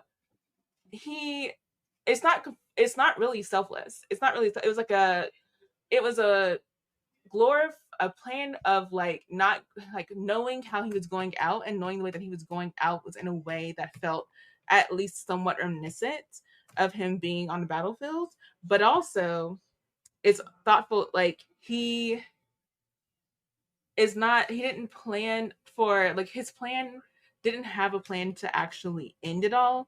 it was an attempt to try to end it all. And it wasn't like he was like, he has like direct people who would benefit from it, or like reasoning and thought for like contingency and like backup plans of like what else is going to happen. So it really feels like it felt like the right thing for him to do, to go out on his terms. Like it's like suicide by oath as opposed to like suicide by cop or right. Yeah. Like I said, kamikaze. Like he's just, this is it. Yeah, I definitely feel like it, like if he really did want to make like any kind of like lasting change, or like really because like ending the lines is kind of it's the first step. Yeah, it's not really the full solution. And I think, like as you're saying, because he's so isolated, and maybe some of that is like on his side, he's not really thinking of, he's not like he's consulting with anyone or like trying to find like a full solution. He's really like, oh, we just gotta end the lines, I'm gonna die anyway, so whatever, and just leaves it at that. So it's like, yeah, what you're saying and like your perspective makes sense, but the execution is not like necessarily as noble as. And it's a bit hypocritical because his big beef is that his sign was taken out in her, like she didn't want to be in there. He was just identifying with Bree, not wanting to be, like, this is not something that she chose to do. He said that same thing about his scion. And then his answer is to take out Bree, another person who did not ask to be there. So it's like, I kind of feel like that's why he apologized, though. I get and not the in apology, like this isn't not in an excuse way, but just in a like, yeah. And I'm not saying I'm not saying in an excuse way. I'm saying that I think that's part of why he says it. You know what I mean? Yeah, I get that. That's what I felt when he said it. Because it's like, no hard feelings type thing, which is again not necessarily useful, but I think that's why he said it, because he's like, I do want to acknowledge that you did not have this choice, but also you gotta go. But that's another reason why I don't believe in that actually being his mission, because he wasn't trying to be thoughtful to like the actual conditions that got him to where he was mentally. He really was just like, this is the way out. So they're, on the spectrum of thought, when all of a sudden Kezia. Well, hold up.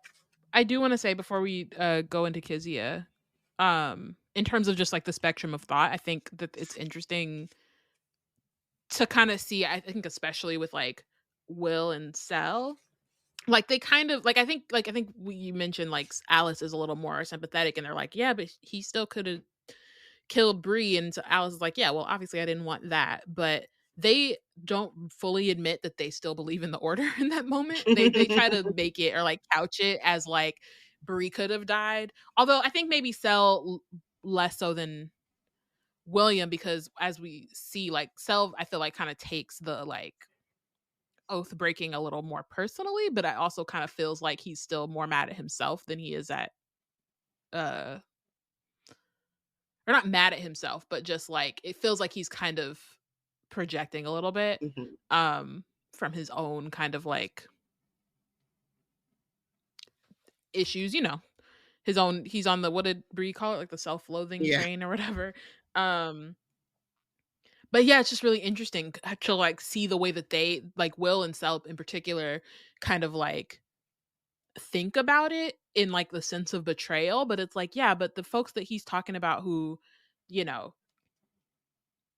that he's saying are, evil, and that's what he's trying to go against, the Regents, are also the reason why y'all are on the run. Like, obviously, like, like we've been saying, like, it's not like Jonas necessarily went about it in a way that we agree with, but it's almost like because he went about it that way, they kind of discount what he was saying or like his reasoning behind it. And it's just really interesting to see like that kind of, they're still steeped in the like indoctrination of it. They still believe in the order and its purpose, even if they don't believe in the current regions and like what they're specifically trying to do. And Bree feels kind of different. She's not necessarily thinking of it on those same terms. She's mad because she's like, yeah, I didn't want him to try to kill me. You know what I mean? But she's not thinking of it on a like betrayal of the order level. She's just thinking of it on a like, he tried to kill me. I see it as them being like, again, hypocritical. Like this is hypocritical. Like Jonas is hypocritical because he is pissed off at the betrayal at the hands of the order, but also is going about his answer and solution through betrayal. So like they're like another reason not to trust his reasoning because he's not even making sense within his own system of issue. And like and that's the thing too is like I'm curious about, I mean, and I don't know, like it doesn't, I guess, I mean, the leashes train them. So I'm just interested, like, how much, like, influence they really have, you know what I mean? In the sense of, like, and not, I mean, like, obviously they don't have as much power, but just, like, you do have some direct contact with these kids, like, to an extent. And, I feel like it would make sense to try to undo some of that indoctrination as you have contact with these people, you know what I mean? Or, like, he could spend this time trying to, like, prepare these kids for like, okay, look, when you age out, this is what you can expect. So don't, you know what I mean? Like, I think that there are ways to make it that there aren't more people who end up like him. Yeah. Because the way that he goes about it, there's just, it's not like he's, especially because he failed, it's not like he's stopping this from ever happening to someone else again. Or like for, you know, the feeling that he's been dealing with and the struggles that he's been having, like they're just going to keep happening. But sorry, we can keep going. Yeah. So in this moment, Kezia decides to pop up like a daisy. And like we were talking earlier about the drama, and it really seems like you can't be a demon and not have drama as part of the DNA. Because she's wrestling around trying to get loose. Immediately snaps into snarling and hissing in pain, yelling, let me go, I'm not gonna touch your scion. And all this time, everyone's just kind of looking at her like, you know, this man has power, Gawain. That's why we're not bothered by you being locked down right now. And she then decides, okay, well, I'm gonna go for all what I got. What she has is calling Cell as blood traitor, which he just kind of like shrugs off. And then because I'm like, I'm sorry, the blood traitor thing is hilarious to me because it's like y'all don't know that they've been trained by the order. Like, it's not like he was just a Cambion on his own and then went to them. Like, yeah, those are his people. I mean, in a weird way, some of them are like bred by the order. Like, yeah. I mean, he was. Yeah. So it's like, how is he betraying you when he doesn't know? But he's betraying the blood. Yeah, and we keep coming back to the blood. It's so silly. And it's like, are we okay? So, for case in point, I guess for Kezia's point of Cell being a traitor, Cell is like, I can't do anything to you right now, but you know my buddy here can. And Kezia's trying to call the bluff, saying like, "Oh, you Legendborn are so self-righteous. Y'all would never do that." And as soon as that happens, basically, Will shows her the error of judgment there because he snaps her joint before her elbow so far apart that like there's only a piece of skin holding the two joints together. And so it's such a torturous movement that in watching it, Alice is she's already been sick at home Jonas's death. Here she goes seeing Will, someone she trusts, do this to someone and who looks human, and she just like now she can't hold it back no more. Will, poor Will I am, cannot even like he's in this moment. He is disassociating. His eyes are distant. He is not here and present. He's only present in body, not in mind. And he really can't like. It's a whole kind of character study, and like if you think about Jonas being a man apart in a violent system, William is like a man who's trying to be honorable within a violent system, and these are just like a similar story, but kind of like, you know, different kind of means. And it's really sad because, like, in a way, Jonas could be what William could end up being, depending on what happens to him, right? And so it's just like really, like, I feel like a poignant character study in this moment. Yeah, and it's like not funny, but it kind of is that like Cell is initially, like, essentially, I guess, like, egging Will on, like, he's like, you know, yeah, he's got it, he could do it. He's like hyping him up, and it's like, Selwyn, this is actually not like, yeah, this is like painful for him. This isn't good. This is not good at all. I will say though, it's like, but it's also, William doesn't hesitate, right? It's not like he's like, it's not like Cell says it and they have like a back and forth, back and forth. He doesn't bargain. He doesn't hesitate. He's not like, he doesn't really have any scruples. I mean, he does, but he buries them, right? Like, he immediately does what needs to be done. And it's just like, again, showing how the Order turns them all into killers. And like tells them that that's what they have to do. That, like, that's the honorable thing, right? Like, he's, like you said, like, he's struggling to be honorable, but he's also been taught that, like, at the end of the day, this is his duty. This is what he's supposed to do when he comes into contact with demons. And, like, you know, you can see it tearing him apart. Yeah. So the thing about torture is that the means tend to justify the ends. It's like, where am I gonna go with this? The means can justify the ends. Like, you might get some results out of it, but torture has been shown to not actually be reliable in what you're getting. Because you know what? You're putting people through stuff. They're gonna do stuff. They're gonna say what they got to say to do what they need to do to get themselves independent. Not even highly dependent on their levels of pain threshold and how they've been trained. It doesn't matter. Torture is not a good, and it's not principle. It's not moral. We all know this stuff. But nonetheless, these are Kizia's confessions. 1, she was hired through an employer that she will not name to take out Bree, and she had not met Jonas before today. 2, no one else knows. This is all according to, I gave the disclaimer about torture and confessions because this is all as said by Kizia Yassified Demon. Okay, we don't know what is reliable or not. This is what she confessed. No one else knows where Bree is, according to Kizia. She does not mention, however, how many other demons know that Bree is the true sign of Arthur. Very interesting. We didn't get there. 3, she says she won't touch Bree again.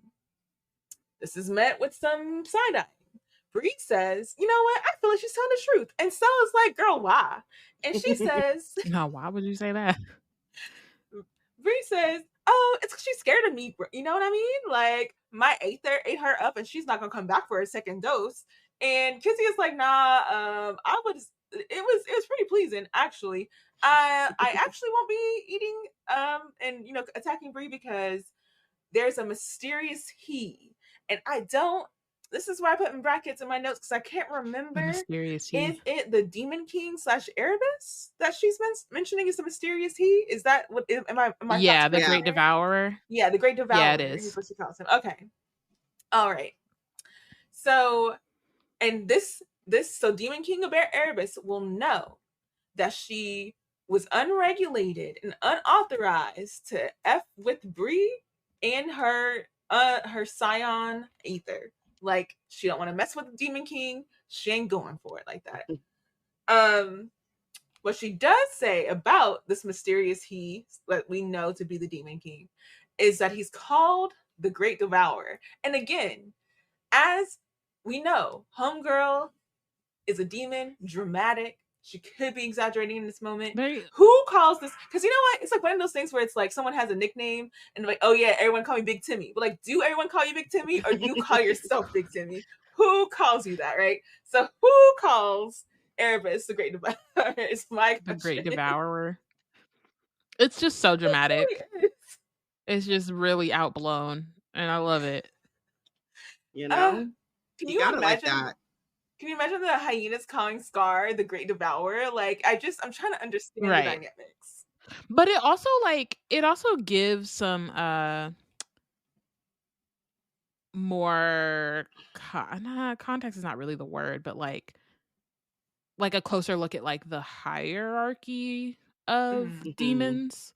And like not again, like not like it's still kind of vague, and like Kizzy is not trying to tell everything. But just that there is like, there's someone who's brokering her. She has an employer, right? Brokering deals for her. There's And we this don't dude know. called the Great Devourer who even demons are terrified of, like it's just like there's more to it than just like, yeah, demon army. Or Chasing the the like forest. the way that they explain and kind of scare the mage guard of this like uncontrollable urge to just wreak havoc and chaos. It's like she's a Mhm. demon and she's like, nah, man, the Great Devourer said hands Don't do off. that. I ain't going there. You know what I mean? Mhm. Like there are rules in their world too. But it also Mhm. like so one thing that I noted whenever we were talking, whenever she was like feasting on Bree's Aether, was that like it seems like demons, like the chaos and calamity part of them, comes from them being like addicted to Aether. And that's why they're trying to like explain demons being uncontrollable, because they're trying to say they're like they're addicts or whatever, basically. And they're uncontrollable in their addiction. And I'm like, that sounds like a propaganda kind of machine to say something about someone's addiction like that. You know what I mean? Mhm. So that's another thing I flagged as like, what is this order propaganda going on? What although Kizia refuses to divulge more, she takes this as another moment to give a dig at Cell, which again, why would Cell care? But she tries to make a dig at Cell, saying, I'm not gonna tell you more about that because that's real demon business, okay? The true demons know what I know. And you ain't one of us. And It's like, does Sal even want to be a true demon? Like, be serious. she was like, I know you want to be on that demon time, little boy, and you ain't got it. And he's like, do I? Me? It's like, not really. Mm. I'm good over here. What is that? There's a meme about like somewhere where a GIF where like someone is like, you want this, right? And they were like, do I? Everybody wants some of this. I'm like, do we? Okay. Mhm. Cell and Will pull a Hun and from Mulan an Archer move. Like, how many messengers does it take to take a message to someone? Yeah. One. And against Kizia, because like they told Kizia, like, tell us what you know and we'll let you go. And she was like, you know what? Like, I do like a good deal. I'll tell you a little bit of something. So they do let her go, technically, because she does get up and walk off. But the problem is Cell's not playing. So he throws a dagger, it lands on target, girl poofs off into the air. This turns Alice distraught. She already don't F with Cell like that. And he's just violated her feelings against him about being someone who doesn't mean everything that he says. So this whole time in conversation, Cell and Alice, again, have been on opposite sides of a spectrum of like morality and ethics. And this just puts her even more in a place of where she was in her conversation with Bree last episode about not trusting Cell. And she basically is even more like validated in her feelings about him, and like him being a murderer specifically, by him just like taking out this life what seems so easily for him. And he's like, well, she's a demon. And Will, to his point, says that it's a little different when they look human. And that's where I have a question of like, but is it? And then at the same time, they're having this question about Cell being a murderer. Bree is like, technically, I'm also a murderer because I also murdered Raz, who also was a gore shell, so he looked human-like, but because he took somebody's body, and then I murdered him. So are you also mad at me? And then that makes Alice aghast because she's like, Raven from That's So Raven. She's like, oh, well, like she can't have a response in that moment because what do you like? I'm mad at Cell because he's a murderer, but by that logic, so is your bestie. What are we doing? Yeah. Mm-hmm. But it also, and I think it's also really interesting to see after coming off of chapters where Alice was like, yeah, I'm about that life. I got me some brass knuckles. I'm about to like, let me look at these guns, whatever. And like, not that she was like, what do you do with a gun? Well, that, and it's like, now you're seeing what the real fight is. And again, I mean, not the real fight, because again, obviously the regents are, that's the thing. But like the demons, whether they are what the order made them out to be or not, like the threat is real to an extent, right? There are a bunch of them that would love to kill Bree as the crown scion. And so it's like, yeah, you gotta just, this is what they're very like, this is like the reality of being in the order, and especially being like, hanging out with the Legendborn. Like, this is literally what they do. It's what they're trained to do. Yeah. And I think it's one of those things where we continue to get these little, and I'm hoping that we'll get into it a little bit more in Oathbound, because of where Bree ends up at the end of it. But like, most of what we know about demon kind, we know from the regents, from what the Legendborn are telling Bree. And then the like 2 demons that we really get to speak to, 2.5, 3 demons that we really get to speak to, Raz, Kezia, and then Erebus, they're playing a role. So you can't trust, like, how much of it can you trust? And then the moments in which they're actually probably telling the truth, right about before they go. and so we don't really know what it is that is like, what the full, what is the word I'm trying to say? Like, what really like motivates all of demon kind and what to really expect. And like,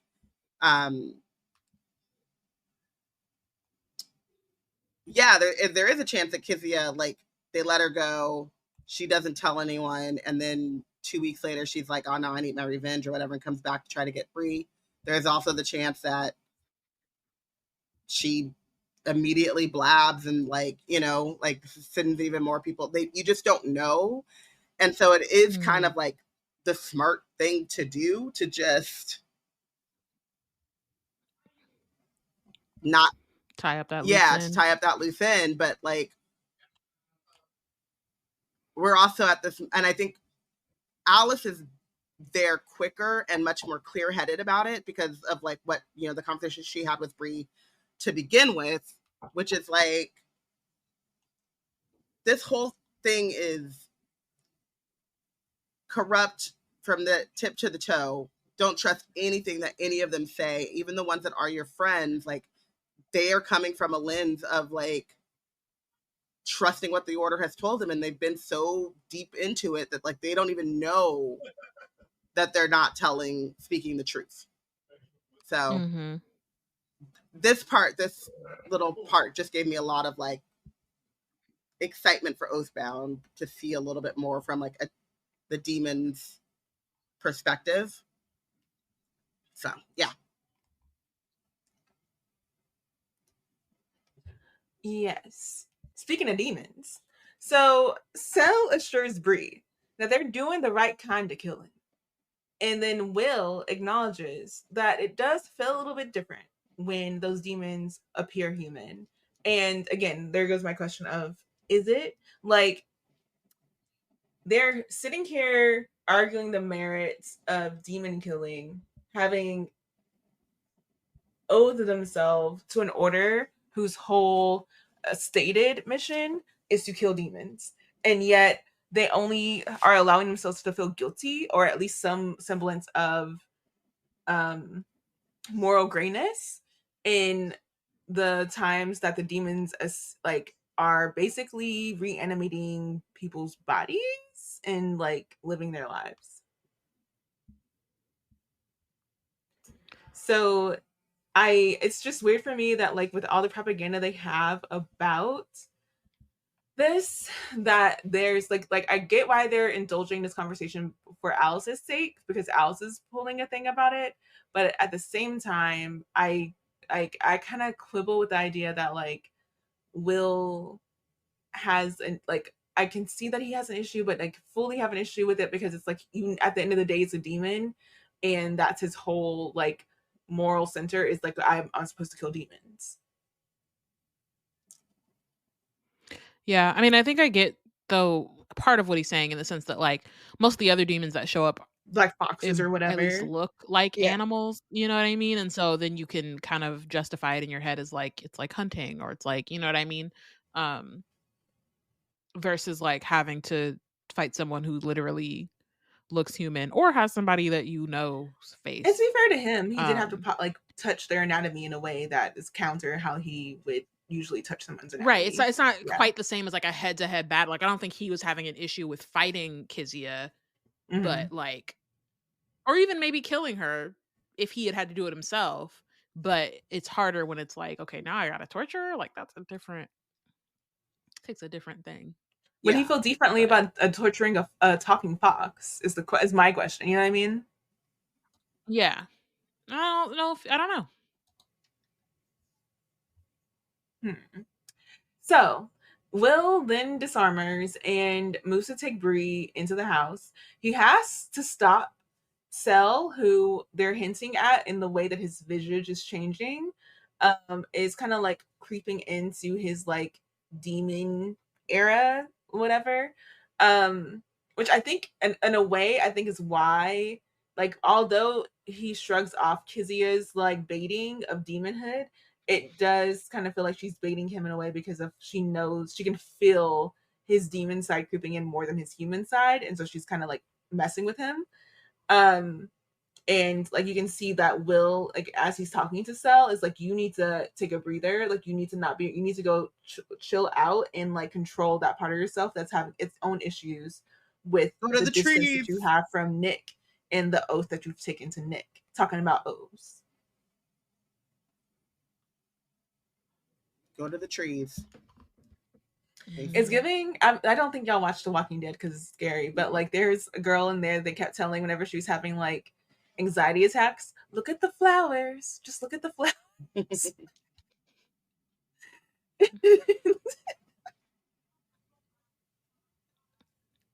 The story ends really messed up for her, and that's why I'm laughing. It doesn't end well.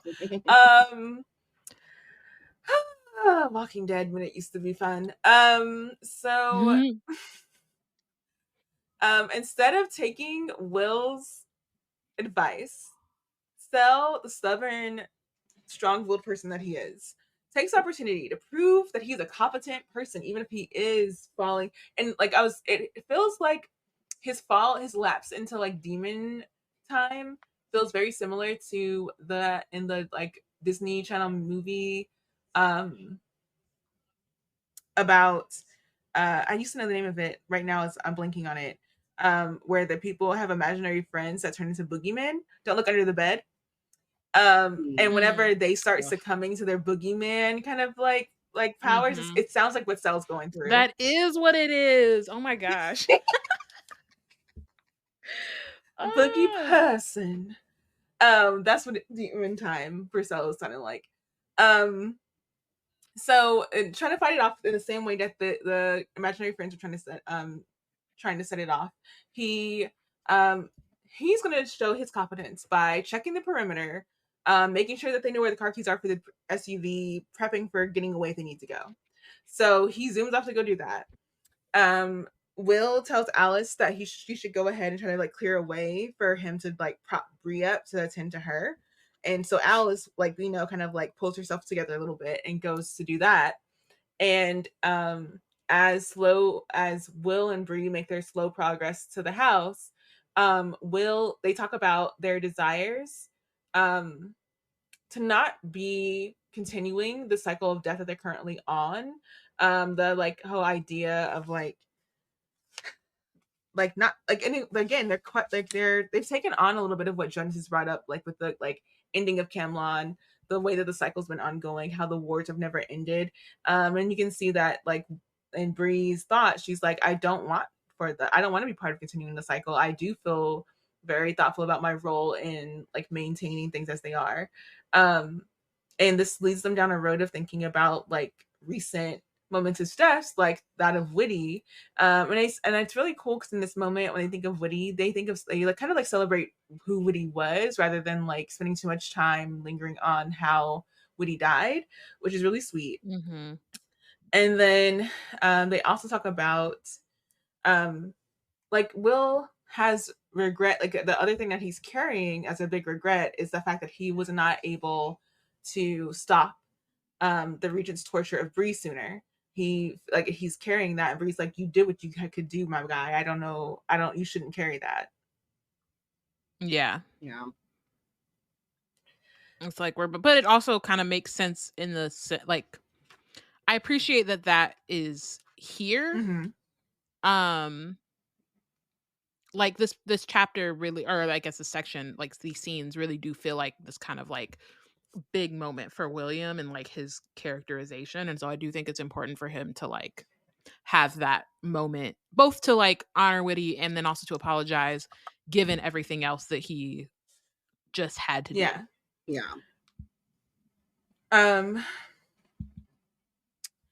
So Bree says that to him, you did what you had to do. And she doesn't think that he accepts her forgiveness. So he's still in a place of, he's just not like receiving. He's just putting out. He's not fully receptive.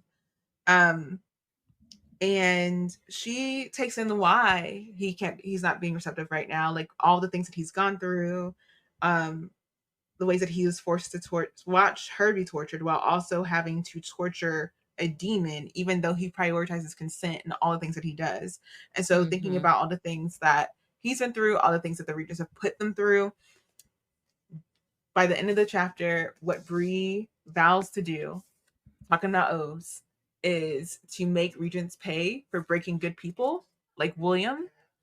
And she's going to make sure that they pay for it herself.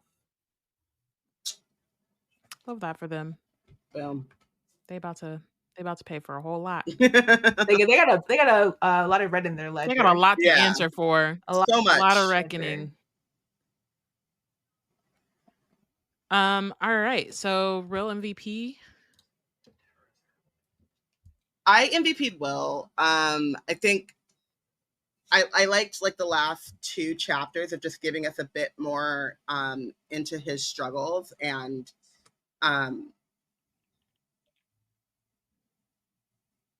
I do like going back to what we were talking about with like his like the dichotomy of like his skill set and like being a healer but also having this like supernatural strength and stuff like that. Like I think that it's really impressive that he's able to really hold on to being a healer, not doing harm if he doesn't have to. And I think it makes his struggles even more heartbreaking because it really feels like, it feels like, like Cell left to his own devices is going to get into some shit.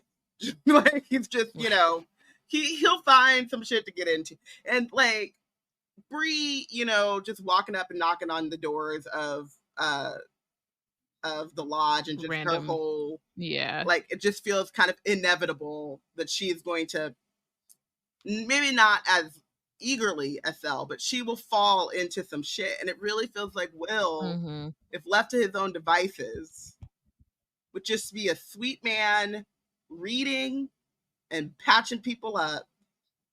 But he gets thrown into these things, and then even while beating and torturing this demon, he's like, reach out my hand so I can help you. Like I just I felt like in that action scene too, like we knew, especially once Alice was there, like we knew that Bree would be okay. Like finish what you're doing, and then you know what I mean. But he's like, no, like I can do both right now, and so I just love that about him. And I don't agree with Bree that Will is broken, but he has been knocked down a few times, and these like 2 chapters. He a little fractured. He a little scratched up. He's bruised up. He's scratched up, but I don't think he's broken. And I think that is why he's my MVP. I mean, he's broke. I don't know. I think the thing that I saw that Bree was saying of Will being broken was that like his faith in being able to be honorable through the order is kind of broken. Like that's not something that he's coming to terms with, is that he's not going to be able to be that honorable person that he wants to be the entire time with them being in the order, which I think is a reckoning that most of them need to go through. I think in a way Tor kind of has that. We don't really, we'll get there at some point possibly. Not that I care for Tor, but I think she kind of has that too. So I think it's really interesting seeing the different, like Will is kind of like the one order member that I honestly sympathize. I honestly care more about Will than I do Nick, which is not a surprise. But I'm saying like he's one of the order members where you're kind of like, okay, like you can, when you see the layers being unpeeled for him, it's like really sympathetic story, because it's like I actually care about how Will moves. With me for MVP, I took Bree, because I think she just kind of like, she for once in her main character life, she did what she needed to do. She went to the kitchen to get some sustenance for herself. She wasn't trying to do anything extra. She was just trying to get a little food. She was hungry. And here she go, being pulled into something because she went to a pantry, like by the neck, by the throat. She goes to the pantry and she gets got out by the throat. And there's just something about that. Because I want to give Bree her due, because I know I go in on her when she's like, I'm like, girl, why'd you do all that? She was minding her hungry business and she got taken out. And I just feel a way about that. And I appreciate that as she was out there, she's kind of like, you could see a difference in her from book 1 to book 2, where she's laid out and she's like, you know what? I needed this. I needed to lay down. And I feel like in book 1, she'd be like, nah, I'm gonna get back up again right now. She's like, no, I'm only here for a second. I'm real. So I feel like there's a little bit of growth, you know, the hand gesture with that for Bree in that moment. And I also like the way that like she could have really taken being the target for a murder in a very personal way from Jonas, but instead she takes his experience and she weaves it into her line of thought.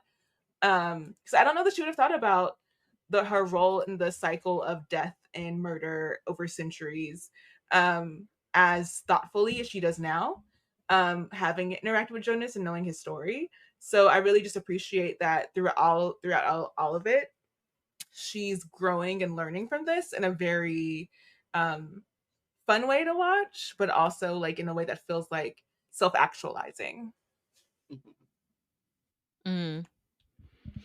I love this because we all made different people our MVPs. I MVP'd Alice. I think, I mean, I was, laughing about her not being as about that life as she thought she was, but I do think she, in some ways, also proved that she was. Like, clearly it was clear to her that Cell's kind of like interrogation tactics were not going to work in this situation.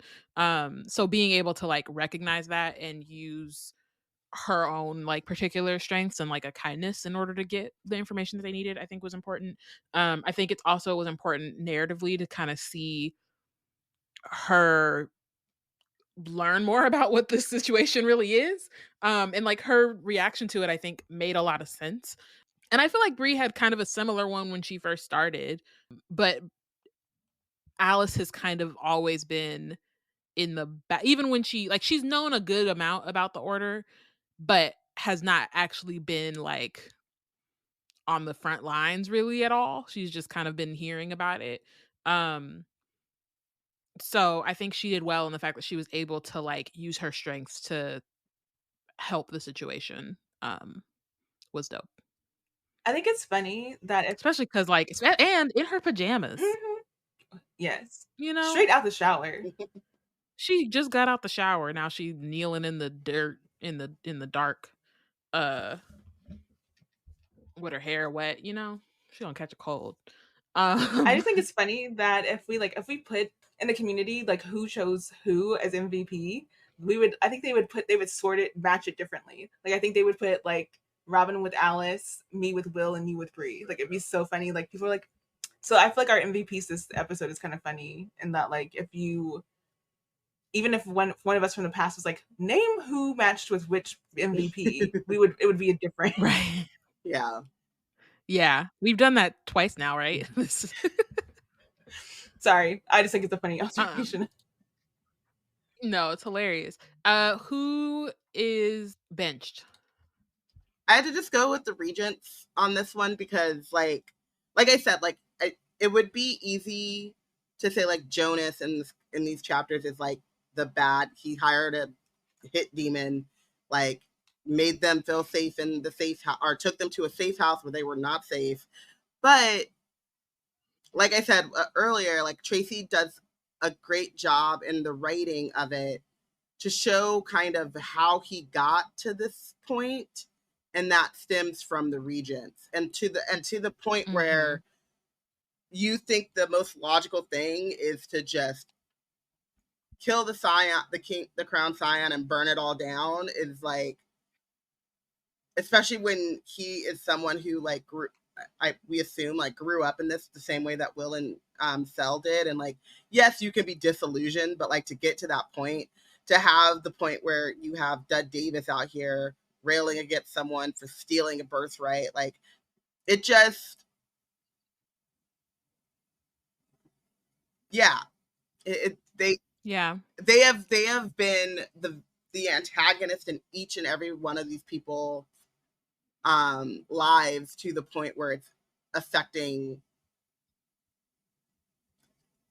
their morality and their choices. Also want to go into Chelsea before we go too far. Chelsea MVP'd William. Great choice, Chelsea. And bench Kizia.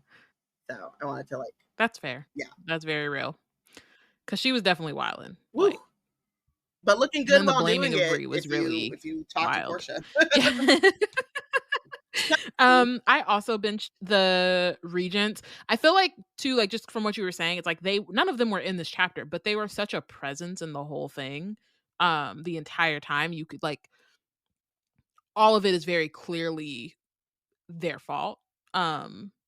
Both, you know, the reason why we're even here on the run in the first place, and then like the reason why Jonas feels so like this is his only sort of option. So yeah. I too benched the regents for all those reasons, and more. I feel like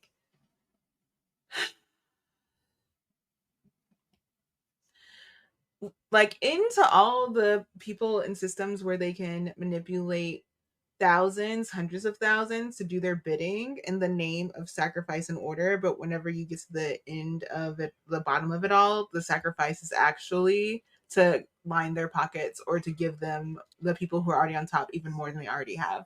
Like, it's just frustrating. But I also benched Erebus, because Erebus isn't a regent. He's just a whole full demon king. And you're like, oh, kick your feet up. Oh, girly, just a cute little demon king. No, he's up to like great devourer, this and all that. Boo, I don't care. Like I said, I feel like that's like, it feels like one of them titles that someone made up about themselves and they kind of spread it around.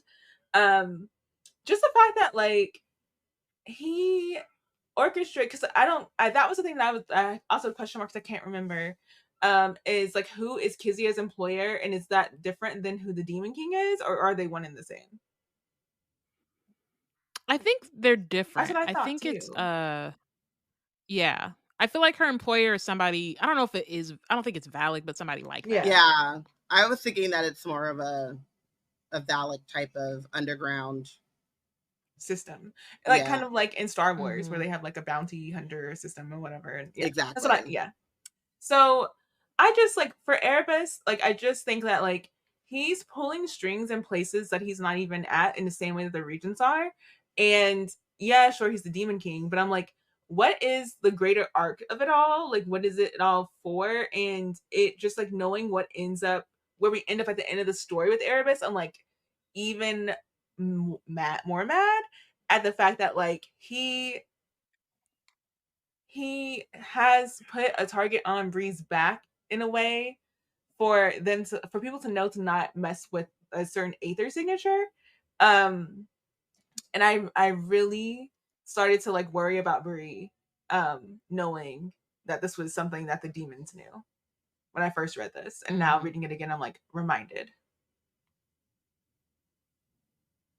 That's my end. Word. Cool. Yeah, and then we said Chelsea benched Kizia. Yeah. Thank you for listening. Join us next week when we discuss chapters 28 through 30. Wizard Team is part of the Black Nerds Create Collective. If you want to keep up with our content, you can check out our website at blacknerdscreate.com. Also, follow us on Instagram and Tumblr at Wizard Team Pod and at Black Nerds Create. Okay. Bye, y'all. Bye.